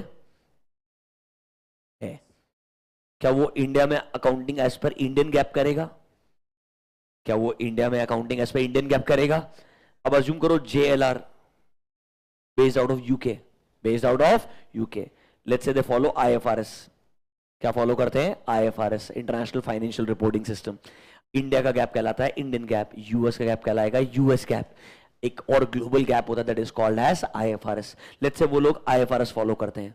अभी तक IFRS और इंडियन गैप में डिफरेंस है। रादर आपको बोलता हूं, हमारे वो IFRS को अडेप्ट करने के लिए AS का इंडेक्स बनाया। AS का इंडेक्स क्यों बनाया? टू कंप्लाई और adapt with IFRS। But assume करो JLR, अब अगर मैं बोलता हूं यूके बेस्ड बिजनेस है, अज्यूम सिचुएशन, तो वो अपने खुद के फाइनेंशियल स्टेटमेंट वहां भी बनाएगा एज पर IFRS। अरे हाँ या ना? बट ये फाइनेंशियल स्टेटमेंट को यहां लेके आना पड़ेगा for the purpose of CFS। अरे बराबर है कि नहीं है? तो इंडिया में टाटा मोटर्स क्या बोलेगा? मेरे को ये फाइनेंशियल स्टेटमेंट यहां चाहिए, but they should be strictly as per I GAAP. They should be strictly as per I gap, क्योंकि जब मैं इंडिया में CFS बनाऊंगा तो मेरे खुद के नंबर आएंगे, तुम्हारे नंबर भी जब मर्ज होंगे they should be as per Indian GAAP. तो मैंने आपको बोला है तुम्हारे financial statement as per Indian GAAP आने चाहिए, आपको ये कंप्लाई करना पड़ेगा, आपको डेविएट करना अलाउड नहीं है। आपको ये एज इट इज कंप्लाई करना पड़ेगा, आपको डेविएट करना अलाउड नहीं है। मतलब कैन आई से जहां पर आपने कंप्लायंस डाल दिया है, आपको ये गैप को एज इट इज फॉलो करना पड़ेगा, आपको यहां से डेविएट करना अलाउड नहीं है। ऐसा ही उल्टा भी हो सकता है। You are a subsidiary in India, parent company is let's say in Ireland. You are a subsidiary in India, parent company can be outside India. बराबर है कि नहीं है? तो इंडिया की कंपनी के फाइनेंशियल स्टेटमेंट बनेंगे एज पर इंडियन गैप। फिर आपके नंबर्स आयरलैंड में भी जाएंगे CFS के लिए। वो क्या बोलेगा? आयरलैंड का जो गैप है वो फॉलो करो। तो मेरे को एज इट इज क्या करना पड़ेगा? फॉलो करना पड़ेगा, कंप्लाई करना पड़ेगा। उसके लिए मैं क्या नहीं कर सकता हूं? डेविएट नहीं कर सकता हूं। That is called as compliance framework. दो फ्रेमवर्क समझ में आया क्या? बस बेसिक सा डिफरेंस मेरे को पता होना चाहिए। आइए, let me read and help you out with the basic meaning of fair presentation framework and compliance framework. आइए देखो क्या बोलता है फेयर प्रेजेंटेशन फ्रेमवर्क। सर ये तब यूज किया जाता है जब हमें लगता है, हम अक्नॉलेज करते हैं that to achieve fair presentation of financial statement हम वो डिस्क्लोजर्स देंगे which are beyond what is required by the framework. मतलब हम डिस्क्लोजर बियॉन्ड देंगे, मतलब क्या हम डेविएट भी कर सकते हैं? यस। नंबर बी देखो, हम अक्नॉलेज करते हैं दैट हम normally it may be necessary for the management to depart from a framework to achieve what sir, fair. हालांकि ये कब होगा, एक्सट्रीमली रेयर सर। का कैन आई से वर्ड आ गया depart, can I say word आ गया beyond. मतलब what ever applicable एफआरएफएस, इसके beyond जा सकता हूं डिस्क्लोजर के लिए, या इससे मैं डिपार्ट भी कर सकता हूं। मतलब मैं इससे अलग जाकर के मेरा डिस्क्लोजर दे सकता हूं, मेरा अकाउंटिंग कर सकता हूं। Why am I doing this? ताकि मेरा फाइनेंशियल स्टेटमेंट्स क्या होना चाहिए, फेयर होना चाहिए। Do you understand the word fair presentation framework? Compliance में वो बोलेगा तुमने एज इट इज फॉलो करना है, तुमको डिपार्ट करना अलाउड नहीं है, बियॉन्ड जाना अलाउड नहीं है। देखो कंप्लायंस में क्या बोलता है, in this you have to comply with the requirement of framework and it does not contain acknowledgement as above. मतलब बियॉन्ड जाना अलाउड नहीं है, डेविएट या डिपार्ट करना अलाउड नहीं है। जो किधर अलाउड है, फेयर प्रेजेंटेशन फ्रेमवर्क में अलाउड है, but it is not allowed in case of compliance framework. समझा क्या? पक्का? थोड़ा लैंग्वेज समझा क्या? इसीलिए हम नॉर्मली इंडिया में जब ओपिनियन देते हैं ना, use the word true and fair view, क्योंकि हमारा फ्रेमवर्क कौन सा होता है, फेयर प्रेजेंटेशन फ्रेमवर्क। मैं आपको ये दोनों इसलिए पढ़ाया क्योंकि आपको एक लैंग्वेज दिखाना चाहता हूं। आइए, आपको डिफरेंस थोड़ा समझ में आया बच्चों? Now look at this language. हमारा जो ओपिनियन होता है ना, ओपिनियन में लैंग्वेज अलग अलग हो सकता है। देखिए आपके मॉड्यूल्स में पेज नंबर 1F.4 ढंग से देखिएगा। while expressing unmodified opinion, मतलब कौन सा ओपिनियन देने वाले हैं हम, क्लीन ओपिनियन। कौन सा देने वाले हैं, clean opinion. Fair presentation framework में लैंग्वेज क्या आएगा एंड कंप्लायंस में लैंग्वेज क्या आएगा? पहले कंप्लायंस देखो। इन कंप्लायंस हम बोलेंगे फाइनेंशियल स्टेटमेंट्स आर प्रिपेयर्ड। क्या बोलेंगे, financial statements are prepared in all material respects as per applicable. मतलब यहां ट्रू एंड फेयर वर्ड नहीं है, क्या वर्ड है, फाइनेंशियल स्टेटमेंट्स को हमने वैसे ही बनाया है जैसा आपने बोला था। इधर फेयर वर्ड यूज नहीं करेंगे, इधर क्या बोलेंगे, दे आर प्रिपेयर्ड। वर्ड आएगा are prepared as per applicable FRF. मतलब अगर अगली बार ऑडिट रिपोर्ट देखो, ओपिनियन में दिखता है financial statements are prepared in compliance with applicable FRF, मतलब ये फ्रेमवर्क कौन सा है, कंप्लायंस है। कौन सा फ्रेमवर्क है, कंप्लायंस। इधर मतलब डिपार्ट करना अलाउड नहीं है, बियॉन्ड डिस्क्लोजर देना अलाउड नहीं है। ऊपर देखो फेयर प्रेजेंटेशन, इधर दो ऑप्शन है। आप ऐसा भी लिख सकते हो, in our opinion the financial statements present fairly, are prepared नहीं है, क्या बोला, present fairly in all material respects. हम ये भी इतना यूज नहीं करते, हम यूज करते हैं ये वाला part, the financial statement gives a true and fair view. मतलब हम नॉर्मली कौन सा फ्रेमवर्क फॉलो करते हैं इंडिया में, फेयर प्रेजेंटेशन फ्रेमवर्क। समझा क्या सर? कुछ नहीं, अकाउंटिंग करने का दो फ्रेमवर्क है, एक है फेयर, एक है कंप्लायंस। कंप्लायंस में बोला जो फ्रेमवर्क है वो फॉलो कर, डेविएट अलाउड नहीं है, डिपार्ट अलाउड नहीं है। तो रिपोर्ट में क्या बोलूंगा, हाँ वैसे ही financial statement they are prepared, जैसा बोला था। नहीं बनाया वैसा तो बोलूंगा नहीं बनाया। क्लीन ओपिनियन में दे आर प्रिपेयर्ड, क्लीन नहीं देना होगा तो बोलूंगा दे आर नॉट प्रिपेयर्ड। ठीक है, पर ये कॉमन नहीं है। कॉमन क्या है, ये वाला। जब हम बोलते हैं financial statement gives a true and fair view, we are using the word fair. सोचिए आप ट्रू एंड फेयर अपने अकाउंट्स के AS1 में पढ़े थे, कंपनीज एक्ट में पढ़े थे, और आपको बता रहा हूं उसका जो एक्चुअल मीनिंग है अब आपको धीरे धीरे समझना शुरू होगा। क्योंकि फेयर का मतलब होता है इसके लिए हमको डिपार्ट करना अलाउ करना चाहिए, बियॉन्ड जाके डिस्क्लोजर देना अलाउ करना चाहिए। थोड़ा बहुत समझा क्या? पक्का? I know this can be little tricky. Normally ये फाइनल में ही पढ़ाते हैं, बिकॉज आपको CFS ऑडिट भी पढ़ाते हैं। क्या पढ़ाते हैं? CFS ऑडिट, वहां पे काम में आता है, बिकॉज CFS ऑडिट में कंप्लायंस काम में आता है। अभी तुम्हारे सिलेबस में वो है ही नहीं, तो तुम्हारे लिए हमेशा फ्रेमवर्क क्या रहेगा, फेयर प्रेजेंटेशन। इसीलिए आप लोग वर्ड क्या यूज करते हो, ट्रू एंड फेयर व्यू है या नहीं। Is that comfortable and clear to you? पक्का? मेरे हिसाब से this was my discussion on SA 700। शांति से सोचें, मैंने 700 में आपको क्या क्या पढ़ाया, दिमाग लगाइएगा। SA 700, सबसे पहले आपको मैंने बताया नॉर्मली टाइप्स ऑफ ओपिनियन, बराबर है। नंबर 2, टाइप्स के बाद में आपको पढ़ाया फॉर्मेट ऑफ ऑडिट रिपोर्ट। कहना ऐसे ये फॉर्मेट में ही क्वेश्चंस पूछे जाते हैं। यहां पर मेरे से वो ओपिनियन हेडिंग पे क्वेश्चन पूछेगा, बेसिस फॉर ओपिनियन पे क्वेश्चन पूछेगा, मैनेजमेंट की रेस्पॉन्सिबिलिटी पे क्वेश्चन पूछेगा, बराबर है कि नहीं है। सिग्नेचर जो साइन वाला पार्ट है उस पे क्वेश्चन पूछ सकता है। थोड़ा याद आ रहा है क्या? Can they ask me these questions? Yes. फिर आपने हमको पढ़ाया सर एप्लीकेबल FRF 2 टाइप के हो सकते हैं। It can be fair presentation framework and the second one was compliance framework, fair presentation framework and compliance framework। फिर आपने पढ़ाया क्वेश्चन नंबर 4, क्या क्या स्पेसिफिक इवैल्यूएशंस करना चाहिए, क्या क्या स्पेसिफिक इवैल्यूएशंस करना चाहिए for forming an opinion. Opinion तक आने के लिए क्या क्या इवैल्यूएशन करना है। जानबूझ के वही क्वेश्चंस का लिस्ट दे रहा हूं जो नॉर्मली पूछे जाते हैं। थोड़ा याद आ रहा है क्या? पक्का?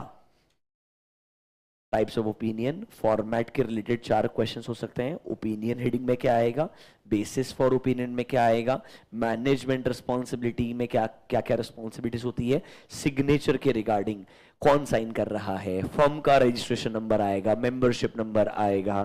फिर सर एप्लीकेबल FRF में what is the meaning of fair presentation and what is the meaning of compliance, and the last one is क्या क्या स्पेसिफिक इवैल्यूएशंस हमने करने चाहिए before forming our opinion. Are you feeling comfortable? ये approach अगर आप follow करेंगे ऐसे बाय ऐसे आपको और कंफर्ट आते जाएगा। मैं मानता हूं ये ऐसे एक चैप्टर का पार्ट है, बट मेरा बात समझ लो बच्चों, कोई भी नहीं बोल सकता है नए सिलेबस में कि ये 5 ऐसे पढ़ के जाओ हो जाएगा। It is not possible, that approach is gone. Now it is chapter by chapter, in every chapter there are lot of essays.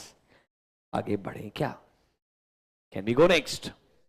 चलो लेट्स गो टू 705। अब आगे बढ़ते हैं।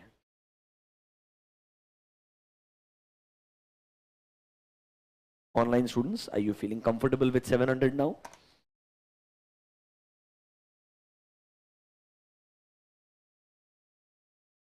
Honestly बता रहा हूं, इसीलिए मतलब बहुत ही टफ होता है ऑडिट जैसे सब्जेक्ट में बोलना कि रिवाइज करवा देंगे, क्योंकि कुछ छोड़ ही नहीं सकते। प्रॉब्लम समझ रहे हो क्या मेरा बात? Whatever you skip there can be a question, because now it is very very tough to predict what part they will not ask. वो सोचना ही बहुत मुश्किल है। चलिए let's go to 705। What is the name of 705? Modification to the opinion. Simple चीज है sir. There are 2 types of opinion, modified and unmodified, and there are 3 types of modifications. There are 3 types of modifications. कौन कौन से modification है sir? Qualified, adverse and disclaimer। वापस से 2 types of opinion, 3 types of modification। पहले ये सोचने का ओपिनियन कौन सा है, क्लीन है कि मॉडिफाइड है। अगर मॉडिफाइड है तो ये फिर सोचना पड़ेगा कौन सा मॉडिफिकेशन कब आएगा। तो सर 705 अ वेरी कॉमन ऐसे from exam point of view, काफी बार क्वेश्चंस पूछे गए। 705 क्या क्या बोलता है? पहला चीज, मॉडिफिकेशन कब कब आना चाहिए। देयर आर 2 सर्कमस्टेंसेस जब मॉडिफिकेशन आता है। नंबर 1, मुझे sufficient and appropriate audit evidence मिला है एंड मैं कंक्लूड करता हूं financial statements are not free from material, मतलब there are material misstatements. Can I give a modified opinion? Yes. Number 2, पहला सिचुएशन है क्लियरली दैट हमें लगता है there are material misstatements, and दूसरे में आप बोल रहे हो हमें sufficient and appropriate audit evidence नहीं मिला है। कि मैं कंक्लूड कर पाऊं that financial statements are free from material misstatement, मतलब दूसरे में आप बोल रहे हो there can be possible misstatements, there can be possible misstatements. तो पहले वाले में मटेरियल मिसस्टेटमेंट्स मिले हैं, दूसरे वाले में ऑडिट एविडेंस नहीं मिला है, इसलिए आपको लगता है there can be material misstatements. आइए सबसे पहले पढ़ेंगे ऑब्जेक्टिव, मतलब क्या क्या सर्कमस्टेंसेस में मॉडिफाइड ओपिनियन आता है। 2 मिनट स्पेंड कीजिए, दोनों पॉइंट ए एंड बी को पढ़िए, कल भी समझाया था, आराम से समझ में आएगा। We will go next, read this. Auditor concludes based on evidences obtained that financial statements are not free, मतलब there are material misstatements. And दूसरे में बोलता है auditor is not able to obtain sufficient and appropriate audit evidences to conclude that they are free, मतलब कहना इसे यहां पर आएगा पॉसिबल मटेरियल मिसस्टेटमेंट, और यहां तो आप मटेरियल मिसस्टेटमेंट को डिटेक्ट कर चुके हैं। क्या कर चुके हैं? Detect. In the first one material misstatements are detected, in the second one आपको लगता है मटेरियल मिसस्टेटमेंट्स हो सकते हैं। दोनों केस में कौन सा ओपिनियन आना चाहिए? Modified. Is that clear to you? Question number 1, modification कब आएगा। दूसरा क्वेश्चन कि भाई मॉडिफिकेशन के टाइप्स क्या क्या है, कौन कौन से टाइप्स हैं हमारे पास में? Qualified, adverse and disclaimer, 3 categories of modifications. कौन कौन सा? Qualified, adverse and disclaimer. तो अभी क्वेश्चन क्या आता है? कौन सा वाला मॉडिफिकेशन कब आएगा, ये कैसे डिसाइड करेंगे? वापस से मॉडिफाइड ओपिनियन आने के लिए 2 सर्कमस्टेंसेस हैं। The main challenging question is which modification should come under what circumstances. आपने एक टेबल देखा होगा, have you seen this table? इस टेबल में आप एक चीज नोटिस करेंगे, सबसे पहले किन मैटर्स की वजह से मॉडिफिकेशन आता है। पहले ही 2 चीज इंपॉर्टेंट है, वापस से पढ़ो इन दोनों को। किन मैटर्स की वजह से मॉडिफिकेशन आता है, ये वो दोनों रिपीटेड है क्या? जब आपको लगता है financial statements are materially misstated, and जब आपको लगता है आपको क्या नहीं मिला है? Sufficient and appropriate audit evidence नहीं मिला है। Is A and B clear to you? A में बोलता है financial statements are materially misstated, दूसरे में आपको क्या नहीं मिला है? Sufficient and appropriate audit evidence नहीं मिला है। क्या आपको ए एंड बी समझ में आया? अब इस टेबल में अगर मैं नोटिस करता हूं तो ये पैराग्राफ पढ़िए क्या बोलता है। ऑडिटर को अपना जजमेंट यूज करना पड़ेगा किसके बारे में? एक वर्ड है परवेजिवनेस। क्या वर्ड है? परवेजिवनेस। तो पहले हम समझते हैं परवेजिव वर्ड क्या होता है, क्योंकि देखो जिधर परवेजिव है उधर ही ओपिनियन बदलेगा, जिधर परवेजिव नहीं है उधर तो शॉर्टकट है। कौन सा आने वाला है? क्वालिफाइड। तो sir what is this pervasive word, ये हम समझते हैं। Have you heard the word pervasive guys? ये वर्ड डिफाइंड है ऐसे के अंदर। परवेजिव क्या बोलता है, आइए मॉड्यूल्स में 1F.26 पहला मिलेगा डेफिनेशन ऑफ परवेजिव। खतरनाक डेफिनेशन है, सुनिए। परवेजिव का मतलब सिंपल शब्दों में होता है कोई ऐसी गलती या कोई ऐसी प्रॉब्लम जिसका इफेक्ट ना बहुत एरियाज में आने वाला है, जिसका इफेक्ट ना बहुत एरियाज में आने वाला है। ये जनरल मीनिंग होता है। ऑडिट में स्पेसिफिक मीनिंग है जो बोलता है इस परवेजिव को यूज करना only and only in the context of misstatement. जब कोई गलती मिले या गलती हो सकती है तो ही इस वर्ड को सोचना, वरना सोचना मत। अगर आपको लगता है कोई गलती है या गलती हो सकती है तो अपने आप से क्वेश्चन पूछना ये परवेजिव है कि नहीं है। इसके लिए 3 कंडीशंस दी है। क्या दी है? 3 कंडीशंस। अगर तीनों में से एक भी कंडीशन फुलफिल होती है तो ऑडिटर बोलेगा ये गलती क्या है? परवेजिव है। ये गलती क्या है? परवेजिव। क्या 3 कंडीशन है? ऑडिटर के जजमेंट में क्या ये गलती एक एरिया में इफेक्ट नहीं करेगी? This will affect multiple areas of financial statement. Example, management fraud कर रहा है, वो पहले अपना रेवेन्यू बढ़ाता है, क्रेडिट सेल्स बढ़ाया इसलिए आपका रिसीवेबल्स भी बढ़ जाता है, फिर आपको रेवेन्यू बढ़ाए सपोर्ट करने के लिए परचेजेस भी बढ़ाना पड़ता है, फिर आपके क्रेडिट परचेजेस की वजह से पेएबल्स भी बढ़ जाता है, इन्वेंट्री के नंबर्स भी चेंज होते हैं, कैश एंड बैंक के नंबर्स भी इन्फ्लेट होते हैं धीरे धीरे। कैन आई से द गलती का effect is on multiple areas. तो can I call this as pervasive? Yes. अगर गलती का इफेक्ट मल्टीपल एरियाज में आ रहा है, मल्टीपल अकाउंट बैलेंस में आ रहा है, तो वो गलती क्या हो सकती है? परवेसिव। Condition number 1। दूसरा कंडीशन, सर गलती का इफेक्ट ना एक ही एरिया में, गलती का इफेक्ट ना एक ही एरिया में। बैलेंस शीट में loans and advances, total balance sheet 1000 crore, loans and advances 800 crore. Can I say one area there is a mistake, but that one area can represent a big part of financial statements. That one area can represent a substantial part of financial statement. मतलब सुनिए, लोगों को लगता है pervasive तब होता है जब मल्टीपल एरियाज में अफेक्ट करे, वो बराबर है, पर क्या एक एरिया में गलती का इफेक्ट भी परवेसिव हो सकता है? हाँ, अगर ऑडिटर को लगता है वो एक एरिया भी क्या है? सब्सटैंशियल पार्ट है पूरे फाइनेंशियल स्टेटमेंट का, तब वो गलती क्या कहलाएगी? परवेसिव। 3 कंडीशंस है। Number 1, effect is on multiple areas. Number 2, effect is in one area, but that one area represents a substantial part. या नंबर 3, इस बार गलती डिस्क्लोजर से रिलेटेड है। किससे रिलेटेड है? डिस्क्लोजर से रिलेटेड है। सर कंपनी ने नोट्स टू अकाउंट्स में सिग्निफिकेंट अकाउंटिंग पॉलिसीज के अंदर रेवेन्यू रिकॉग्निशन नहीं बताया है, मतलब कुछ ऐसा डिस्क्लोजर नहीं दिया है जो मेरे यूजर के लिए क्या फंडामेंटल है, इसके बिना मेरा यूजर डिसाइड ही नहीं कर सकता इस कंपनी में अकाउंटिंग कैसे होता है। मतलब इस बार गलती अमाउंट में नहीं है, गलती किसमें? डिस्क्लोजर में है। गलती डिस्क्लोजर में ऐसी है कि ऑडिटर को लगता है ये मेरे यूजर के लिए क्या है? फंडामेंटल है, तब भी वो गलती क्या कहलाएगी? परवेसिव कहलाएगी। वापस से, परवेसिव यूज करना है only in the context of misstatements. जो गलतियां मुझे मिल गई है या जो गलतियां मुझे लगती है हो सकती है। अब सर इसमें 3 कंडीशंस हैं ऑडिटर के जजमेंट में, अगर एक भी कंडीशन फुलफिल होती है तो हम बोलेंगे ये इफेक्ट क्या है? Pervasive. Number 1, it is impacting multiple areas. Number 2, it is impacting only one area, but that one area represents a substantial part. Number 3, the effect is in terms of disclosures.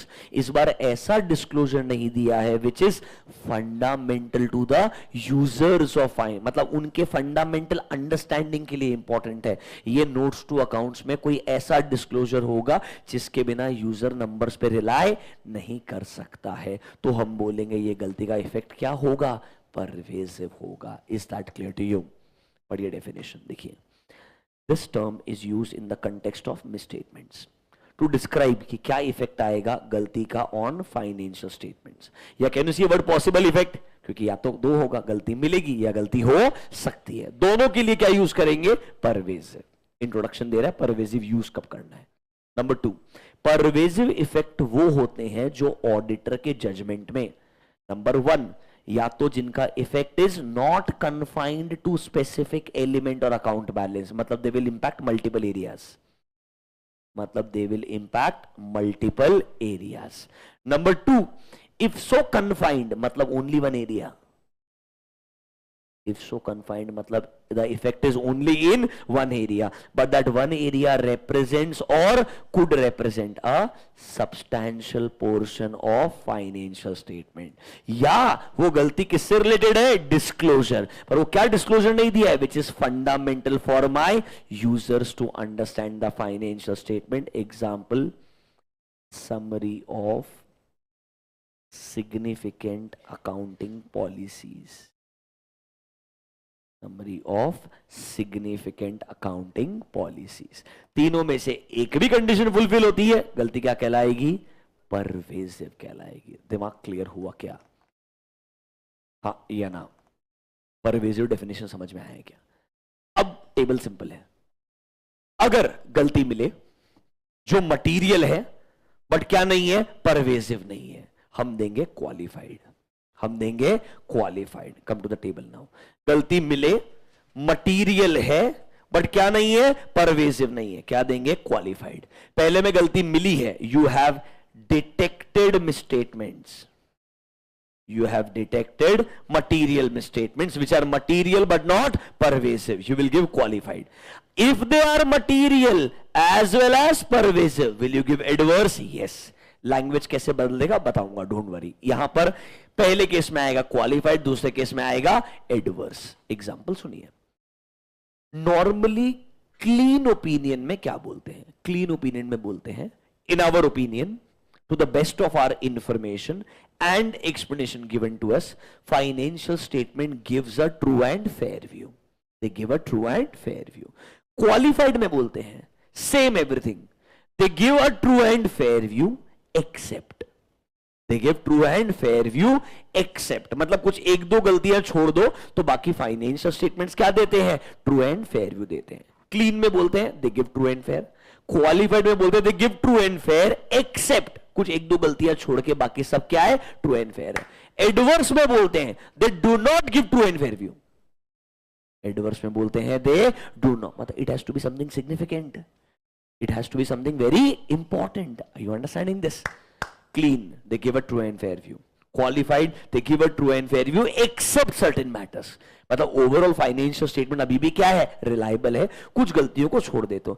Adverse में क्या बोलेगा? They do not give a true and fair view. Is that clear to you? Language समझ में आया क्या? Let me show you the opinion paragraph. इधर आओ. 705 के लास्ट में कुछ एग्जांपल्स दिए हैं. Page number 1F.32. हेडिंग देखिए, क्वालिफाइड ओपिनियन. देख के समझ में आ जाएगा क्वालिफाइड ओपिनियन दिया है क्या. देखो क्या बोलते हैं. In our opinion to the best of our information and explanation given to us except. Can you see a word? Except for the effects of matter. और ऑब्वियसली हमने अगर मॉडिफिकेशन दिया तो रीजन फॉर मॉडिफिकेशन क्या आएगा? Basis में आएगा ना. तो ये जो मैटर्स हैं जो हमने यहां दिए हैं उनको छोड़ के क्या बाकी सब चीजें ट्रू एंड फेयर है क्या? Yes. Accept for the effects of the matter जो हमने नीचे डिस्क्राइब किए हैं. Everything else is giving a true and fair view. क्या क्वालिफाइड का लैंग्वेज समझ रहा है? क्या क्वालिफाइड का लैंग्वेज समझ रहा है? डेंजरस किधर है? एडवर्स में. अगला एग्जांपल देखिए, adverse. In our opinion, to the best of our information and explanation given to us, because of the significance of matters discussed in basis for adverse opinion, the financial statements, mark the word, do not give a true and fair view. क्या इधर directly पूरा financial statement ही बोल रहे हैं क्या? Do not give a true and fair view. Language में difference समझ रहा है क्या? अगर मटीरियल है परवेसिव नहीं है तो क्या आएगा? क्वालिफाइड. मटीरियल है एंड परवेसिव भी है और गलतियां मिल गई है तो क्या आएगा? एडवर्स. समझा क्या? थोड़ा बहुत क्वालिफाइड एंड एडवर्स समझ रहा है. सी ऑब्वियसली धीरे धीरे आपको अंडरस्टैंडिंग बिल्ड करना पड़ता है आपस से. 705 में बहुत क्वेश्चंस आ सकते हैं. मतलब this is probably one of the toughest essays, but ICAI has been very nice. It doesn't trouble students. Honestly 705 they don't trouble students. वो बिल्कुल स्ट्रेट फॉरवर्ड क्वेश्चन पूछता है, इसलिए बच्चा बच जाता है और टीचर भी बच जाता है, क्योंकि इधर उन्होंने परेशान किया ही नहीं है. अगर वो इधर परेशान करने के लिए गया तो ट्रस्ट मी आपको समझेगा भी नहीं वो पूछना क्या चाहता है.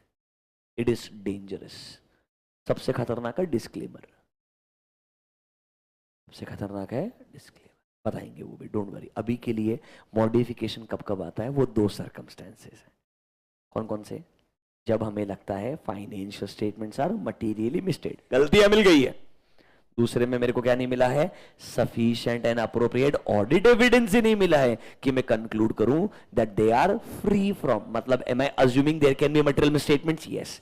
इसीलिए एक वर्ड होता है इफेक्ट, एक होता है पॉसिबल इफेक्ट. इफेक्ट कब आएगा? जब गलतियां मिल गई है. पॉसिबल इफेक्ट जब मेरे को लगता है गलतियां हो सकती है. Is that clear to you? थोड़ा समझ में आया क्या? अब सुनिए, दो चीजें और है. आज थोड़ा 5-1 मिनट लेक्चर एक्सटेंड हो जाएगा. टेबल कंप्लीट कर देते हैं. अपनी पूरी कंप्लीट अंडरस्टैंडिंग के साथ में जाओगे तो अच्छा रहेगा. और एक आध डेफिनेशंस भी दिखा देते हैं. तो आज का लेक्चर में 10-15 मिनट एक्सटेंड कर रहा हूं. Is that fine? Online students okay? तुम्हारे पास ऑप्शन नहीं है. सुनो, सो टेबल के अंदर हमारे पास में दो सिचुएशंस हैं. टेबल के अंदर हमारे पास में दो सिचुएशंस हैं. पहला सिचुएशन क्या था? जब हमें गलतियां मिली, financial statements are materially misstated. हमें लगता है वो मटीरियल है बट क्या नहीं है? परवेसिव नहीं है. तो हम बोलेंगे क्वालिफाइड. मतलब everything is true and fair except. हम क्या बोलेंगे? Everything is true and fair. Everything मतलब financial statements are giving a true and fair except. समझा क्या? अरे समझा क्या? जब वो गलतियां मुझे लगे क्या है? परवेसिव. सर परवेसिव है कैसे डिसाइड किया? 3 कंडीशन थी सर. क्या गलतियों का इफेक्ट मल्टीपल एरिया पे आ रहा है? क्या वो गलतियों का इफेक्ट एक ही एरिया पे आ रहा है? बट वो एक ही एरिया सब्सटैंशियल पार्ट हो सकता है फाइनेंशियल स्टेटमेंट का। या सर ये गलती डिस्क्लोजर रिलेटेड है, कुछ ऐसा डिस्क्लोजर नहीं दिया है which is very important, fundamental to my users. एक भी कंडीशन फुलफिल होती है तो ऑडिटर बोलेगा वो गलती क्या है? परवेजिव। तो कौन सा ओपिनियन आएगा? एडवर्स। क्या आएगा? एडवर्स। उधर डायरेक्टली बोलोगे financial statements do not give a true and fair view. Is that clear to you? अब सर नया सिचुएशन में आ जाओ। नंबर 2 क्या बोलता है? नंबर ए वाला पार्ट खत्म हो गया है, this is done, this is done. Can I go to number 2? Read number B. एक स्ट्रीम है, हम ना ऑडिट कर रहे हैं, हमें ऑडिट के दौरान चाहिए ऑडिट एविडेंसेस। मुझे लगता है कि sir sufficient and appropriate audit evidences नहीं मिल रहे हैं। क्यों नहीं मिल रहे? या तो मैनेजमेंट परेशान कर रहा होगा, या मैनेजमेंट ने एविडेंस देने का पूरा ट्राई किया पर मैनेजमेंट खुद ऐसी कंडीशन में उसे समझ नहीं आ रहा है सही क्या है गलत क्या है। मतलब it is not always management जानबूझ के एविडेंस नहीं देगा, ऐसा नहीं होता है। कभी कभी सिचुएशन भी इतनी बुरी हो सकती है कि मैनेजमेंट के खुद के पास भी बहुत सारी चीजों के आंसर्स नहीं हो सकते हैं। एक बात सोचिए, कोविड-19 बराबर है, देयर वाज अ लॉकडाउन। अगर कंपनी के मैनेजमेंट से पूछो what is the ground reality, वो क्या बोलेगा? Even I am sitting inside the house, how can I tell you the ground reality? No one is there on the ground. बात समझ में आया क्या? मतलब sometimes even management may not have certain information so that they can not share with you. Problem हो सकता है in certain cases. हर बार जरूरी नहीं है कि आप पूरा इंफॉर्मेशन प्रोवाइड कर पाएंगे। तो ऑडिट के लिए सिचुएशन क्या है कि भाई मुझे ना कुछ एविडेंसेस नहीं मिल रहे हैं। क्वेश्चन क्या बनता है? कितने एविडेंसेस नहीं मिल रहे हैं? फॉर एग्जाम्पल परचेज चेक कर रहा हूं, परचेज में एक पार्टी रिलेटेड कुछ ट्रांजैक्शंस हैं, मेरे को उसका इनवॉइसेस नहीं मिला। मैंने उनको क्या बोला? पार्टी के पास एक खुद का इनवॉइस का कॉपी रहेगा, उससे मंगा के दे। कंपनी बोलता नहीं वो पार्टी रेस्पॉन्ड नहीं कर रहा है। मैं बोला ऐसा कैसे हो सकता है? तेरा सप्लायर है, तू उससे परचेज करता है, पैसा भी करता है, रेस्पॉन्ड करना चाहिए। कंपनी बोलता है नहीं हमने उसको पेमेंट भी नहीं किया। अब मेरे को पूरा डाउट आ रहा है सप्लायर है कि नहीं है। बराबर फेक सप्लायर हो सकता है कि नहीं हो सकता है? बराबर है कि नहीं है? अगर सब ट्राई करने का भी एविडेंस ना मिले, मैं क्या अज्यूम करूंगा? ये परचेज हुआ ही नहीं होगा। मैं क्या अज्यूम करूंगा? ये परचेज हुआ ही नहीं होगा। अब अगर मैं बोलता हूं टोटल परचेज 100 करोड़, ये परचेज का अमाउंट है 3 crore, is is material? Yes. 3% है मेरे परचेज का, मैं मटेरियल बोल सकता हूं, मेरी मर्जी। बट क्या इसकी वजह से मैं ये बोलूं पूरा फाइनेंशियल स्टेटमेंट रिलायबल नहीं? अगर मुझे लगता है ये एकमात्र ऐसा है जहां मुझे डाउट आ रहा है, बाकी मुझे कुछ भी ऐसा नहीं मिला, तो क्या मैं अज्यूम कर लूंगा ये 3 करोड़ के परचेज गलत है? क्या मैं अज्यूम कर लूंगा 3 करोड़ के परचेज मतलब 3 करोड़ के पेबल भी गलत है? मतलब 3 करोड़ के पेबल भी गलत है। मैं उनको क्या बोलूंगा? ये एडजस्टमेंट कर दो, तुम पेमेंट करने वाले हो नहीं, राइट ऑफ कर दो। मानते तो ठीक, नहीं मानेंगे can I go to modification? Yes. कौन सा मॉडिफिकेशन आएगा? क्वालिफाइड ही आएगा। इस बार क्या लग रहा है? गलती का पॉसिबल इफेक्ट, गलती का पॉसिबल इफेक्ट। आज इंफॉर्मेशन नहीं है बट जो इफेक्ट आ सकता है, जो मुझे लग रहा है कि मटेरियल है बट क्या नहीं है? परवेजिव नहीं है। क्या नहीं है? परवेजिव। तो इधर आपको गलती मिली नहीं है, आपको लगता है गलती का पॉसिबल इफेक्ट आ सकता है। मतलब there is a possible material misstatement, there is a possible material misstatement. Can I give a qualified opinion in this case? Yes. Language थोड़ी बदलेगी। क्या बदलेगी बताता हूं, ढंग से देखना। एक एग्जांपल हमने आपको एग्जांपल नंबर 1 में बोला एक्सेप्ट फॉर द इफेक्ट्स। कौन सा ओपिनियन था? क्वालिफाइड। क्वालिफाइड में क्या बोला? Accept for the effects. बराबर है। एक और क्वालिफाइड दिखाता हूं, पेज नंबर 1F.36 क्वालिफाइड है क्या? फिर से सेम ऑडिट रिपोर्ट देखना। In our opinion to the best of our information and explanation given to us except for the possible effects. क्योंकि इधर मुझे लगता है गलतियां हो सकती है, इतना ही डिफरेंस है। दोनों कॉन्सेप्ट सेम है, एक में गलती मिली है, एक में लगता है गलती हो सकती है। इसलिए पहले में लैंग्वेज है गलती का इफेक्ट, दूसरे में लैंग्वेज है पॉसिबल इफेक्ट। पर दोनों केस में क्या नहीं है? परवेजिव नहीं है। क्या नहीं है? ये प्योरली ऑडिटर के जजमेंट पे डिपेंडेंट है। मैं आपको कितना भी बोलूं ना कि आपको इस सर्कमस्टेंसेस में ये करना, याद नहीं करके जा सकते आप लाइफ में, क्योंकि हर कंपनी का सिचुएशन अलग रहेगा। You understanding? You can not remember कि 3 रूल है मैंने याद कर लिया हर जगह अप्लाई। वो 3 अप्लाई करने के लिए भी एक्सपीरियंस चाहिए, अलग अलग सिचुएशन देखनी चाहिए। यू कैन नॉट डिसाइड कि रैंडमली इसमें तो क्वालिफाइड आएगा, इसमें एडवर्स आएगा, ऐसा कोई डिसाइड कर ही नहीं सकता है। आपको पूरा कंपनी समझने के बाद में, सरकमस्टेंसेस समझने के बाद में, 705 समझने के बाद में अपना जजमेंट यूज करना पड़ेगा। एक में लगता है गलती है जो कि मटेरियल है बट क्या नहीं है, परवेसिव नहीं है, क्वालिफाइड। दूसरे में भी लगता है गलती हो सकती है, मटेरियल लग रही है बट क्या नहीं लग रही है, परवेज। दोनों में क्वालिफाइड आएगा, दोनों में क्या आएगा, क्वालिफाइड। डिफरेंस क्या है? गलती मिली, मटेरियल, नॉट परवेसिव। गलती मिली नहीं, हो सकती है क्योंकि मुझे क्या नहीं मिला, एविडेंस नहीं मिला। वो भी क्या लग रहा है, मटेरियल है बट क्या नहीं लग रहा है, परवेसिव। दोनों केस में अगर परवेसिव नहीं है, गलती है या हो सकती है, तो क्या आएगा, qualified. Is that clear to you? Is that clear to you? अब अगर मैं बोलूं ये प्रॉब्लम परचेजेस में नहीं है, this is a problem in multiple areas, ऐसा सेल्स में भी हो रहा है, ऐसा इन्वेंट्री में भी हो रहा है, is it sounding pervasive now कि मुझे एविडेंस नहीं मिल रहा है, not regarding one area but regarding multiple area? Can I say ये वही सिचुएशन है, I am not able to obtain sufficient and appropriate audit evidence, but इस बार it's not just one area, it's about multiple area. Can I say it is sounding material as well as pervasive? But बहुत rarely ऐसा होता है। ऐसा होना मतलब management ढंग से काम नहीं कर रहा है, ऐसा होना मतलब मैनेजमेंट जानबूझ के फ्रॉड कर रहा है, आपको बताना नहीं चाहता है, इसीलिए वो चीजों को छुपाएगा। ये एक्सट्रीम केस है, इसमें हम बोलेंगे डिस्क्लेमर। क्या बोलेंगे हम? Disclaimer. And disclaimer is dangerous. इधर हम बोलते हैं मैं ओपिनियन ही नहीं देगा, एक होता है ये बुरा है, एक बोलता है मैं बताऊंगा ही नहीं कितना बुरा। Basically we will not even give an opinion. ये बिल्कुल एक्सट्रीम केस है, इधर लैंग्वेज ही बदल जाता, देखिएगा ढंग से।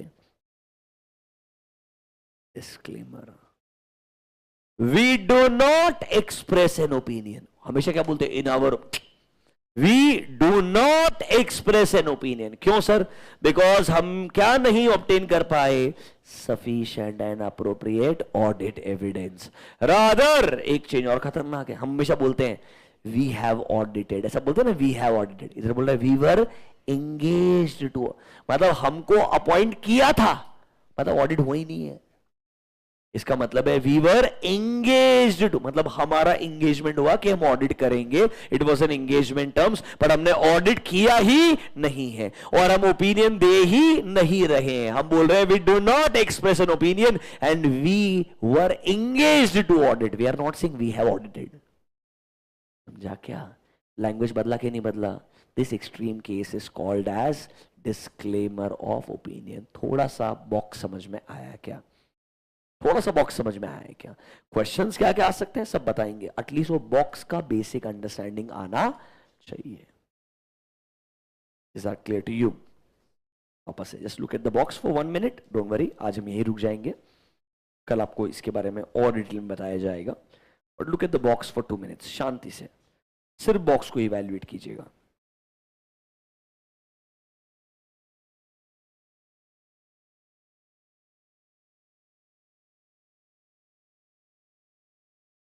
हमें मटेरियल स्टेटमेंट मिले जो कि मटेरियल लग रहे हैं बट क्या नहीं लग रहे हैं, परवेसिव, तो क्या दे देंगे, क्वालिफाइड। हमें गलतियां मिली जो मटेरियल भी है एंड, तो क्या देंगे, एडवर्स। इधर बोलेंगे सब कुछ ट्रू एंड फेयर है एक्सेप्ट, यस और नो।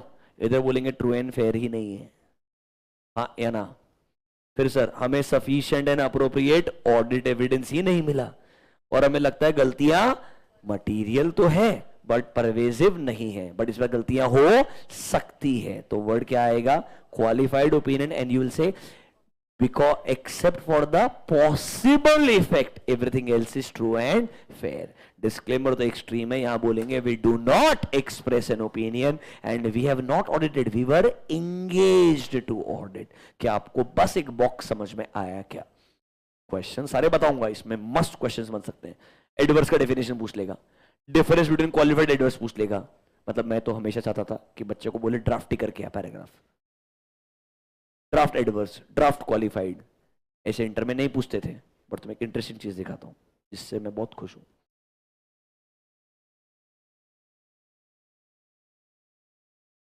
ICI is improving.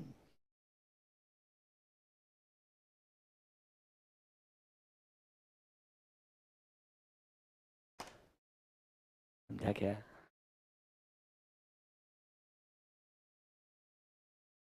बहुत मजा आएगा। मतलब आपको चुपचाप एग्जाम्पल पढ़ने पड़ेंगे।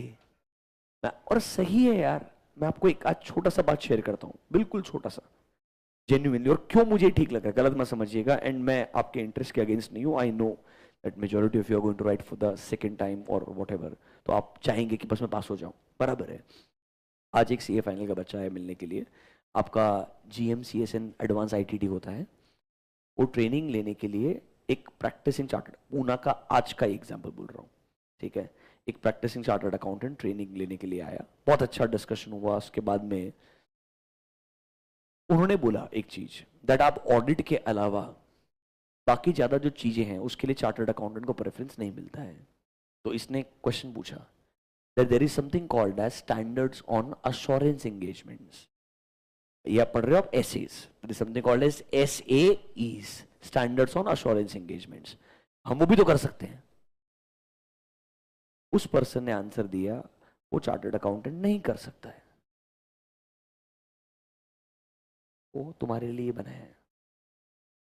बट एक प्रैक्टिसिंग चार्टर्ड अकाउंटेंट को, I will not give you name and details, ये भी नहीं पता था कि SAEs, SRS, SREs एग्जिस्ट करते हैं, अलग एंगेजमेंट्स होते हैं, तो चार्टर्ड अकाउंटेंट करता है, एंड उनका एक्सपर्टीज स्टैट्यूटरी ऑडिट में था।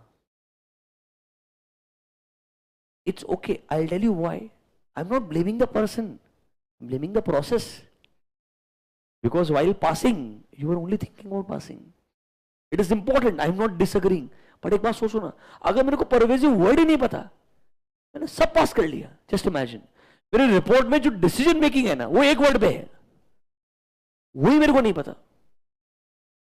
What's the point of passing? I hope you are understanding this. It's like you have the license to drive, but you don't know what is accelerator and what is brake. I don't know whether you are understanding what I'm saying. It is as good as a disaster. मैं आपको बस यही बता रहा हूं, बराबर है, आप पढ़ो, आप सिर्फ एग्जाम के हिसाब से सोचो, और मैं तो प्योरली वैसे ही जाऊंगा, बराबर, बट मैं जब चाहता हूं कुछ चीजें आपको पता होनी चाहिए तो होनी चाहिए, वो चीज को कभी डिस्काउंट मत करो, भले ही 2 घंटे ज्यादा लग जाए, कोई फर्क नहीं पड़ता है। वो अप्रोच रखो, ऑब्वियसली पास होना बहुत इंपॉर्टेंट है, मैं मानता हूं, वो अप्रोच रहना चाहिए, मैं कभी डिसएग्री नहीं करूंगा उस चीज को, बट साथ साथ में थोड़ा बहुत अगर वैल्यूडेशन हो जाए, और अगर खुद से मतलब थॉट प्रोसेस इंप्रूव हो जाए, बिकॉज आपको पता ही नहीं होगा ना उस दुनिया में होता क्या है, तो कभी पता ही नहीं चलेगा शायद।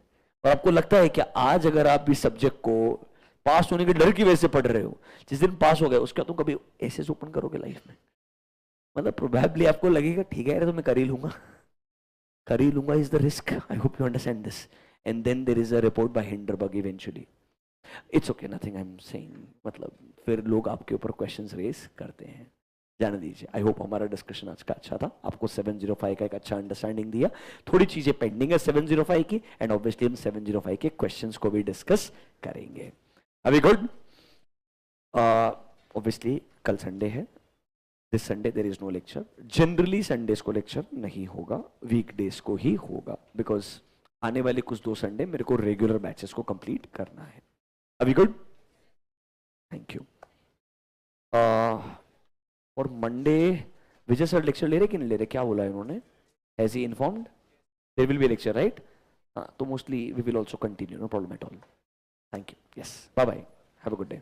ऑनलाइन स्टूडेंट्स, आप ये जो रेस्पेक्टिव PDF है 1-2, अगर आप बुक्स नहीं अभी तक डिलीवर हुए हैं तो आप टेलीग्राम चैनल के अंदर से रेफर कर सकते हो, टेलीग्राम का लिंक आपको इस वीडियो के डिस्क्रिप्शन के अंदर भी मिलेगा। Thank you guys, have a great day, bye bye.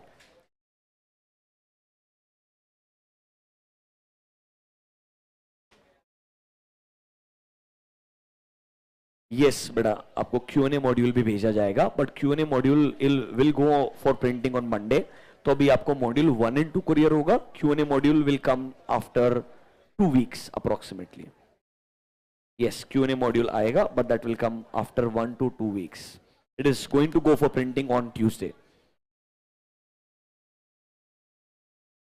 Yes, क्या ओपन नहीं किया door? 1 second, 1 second, 1 second, 1 second, 1 second.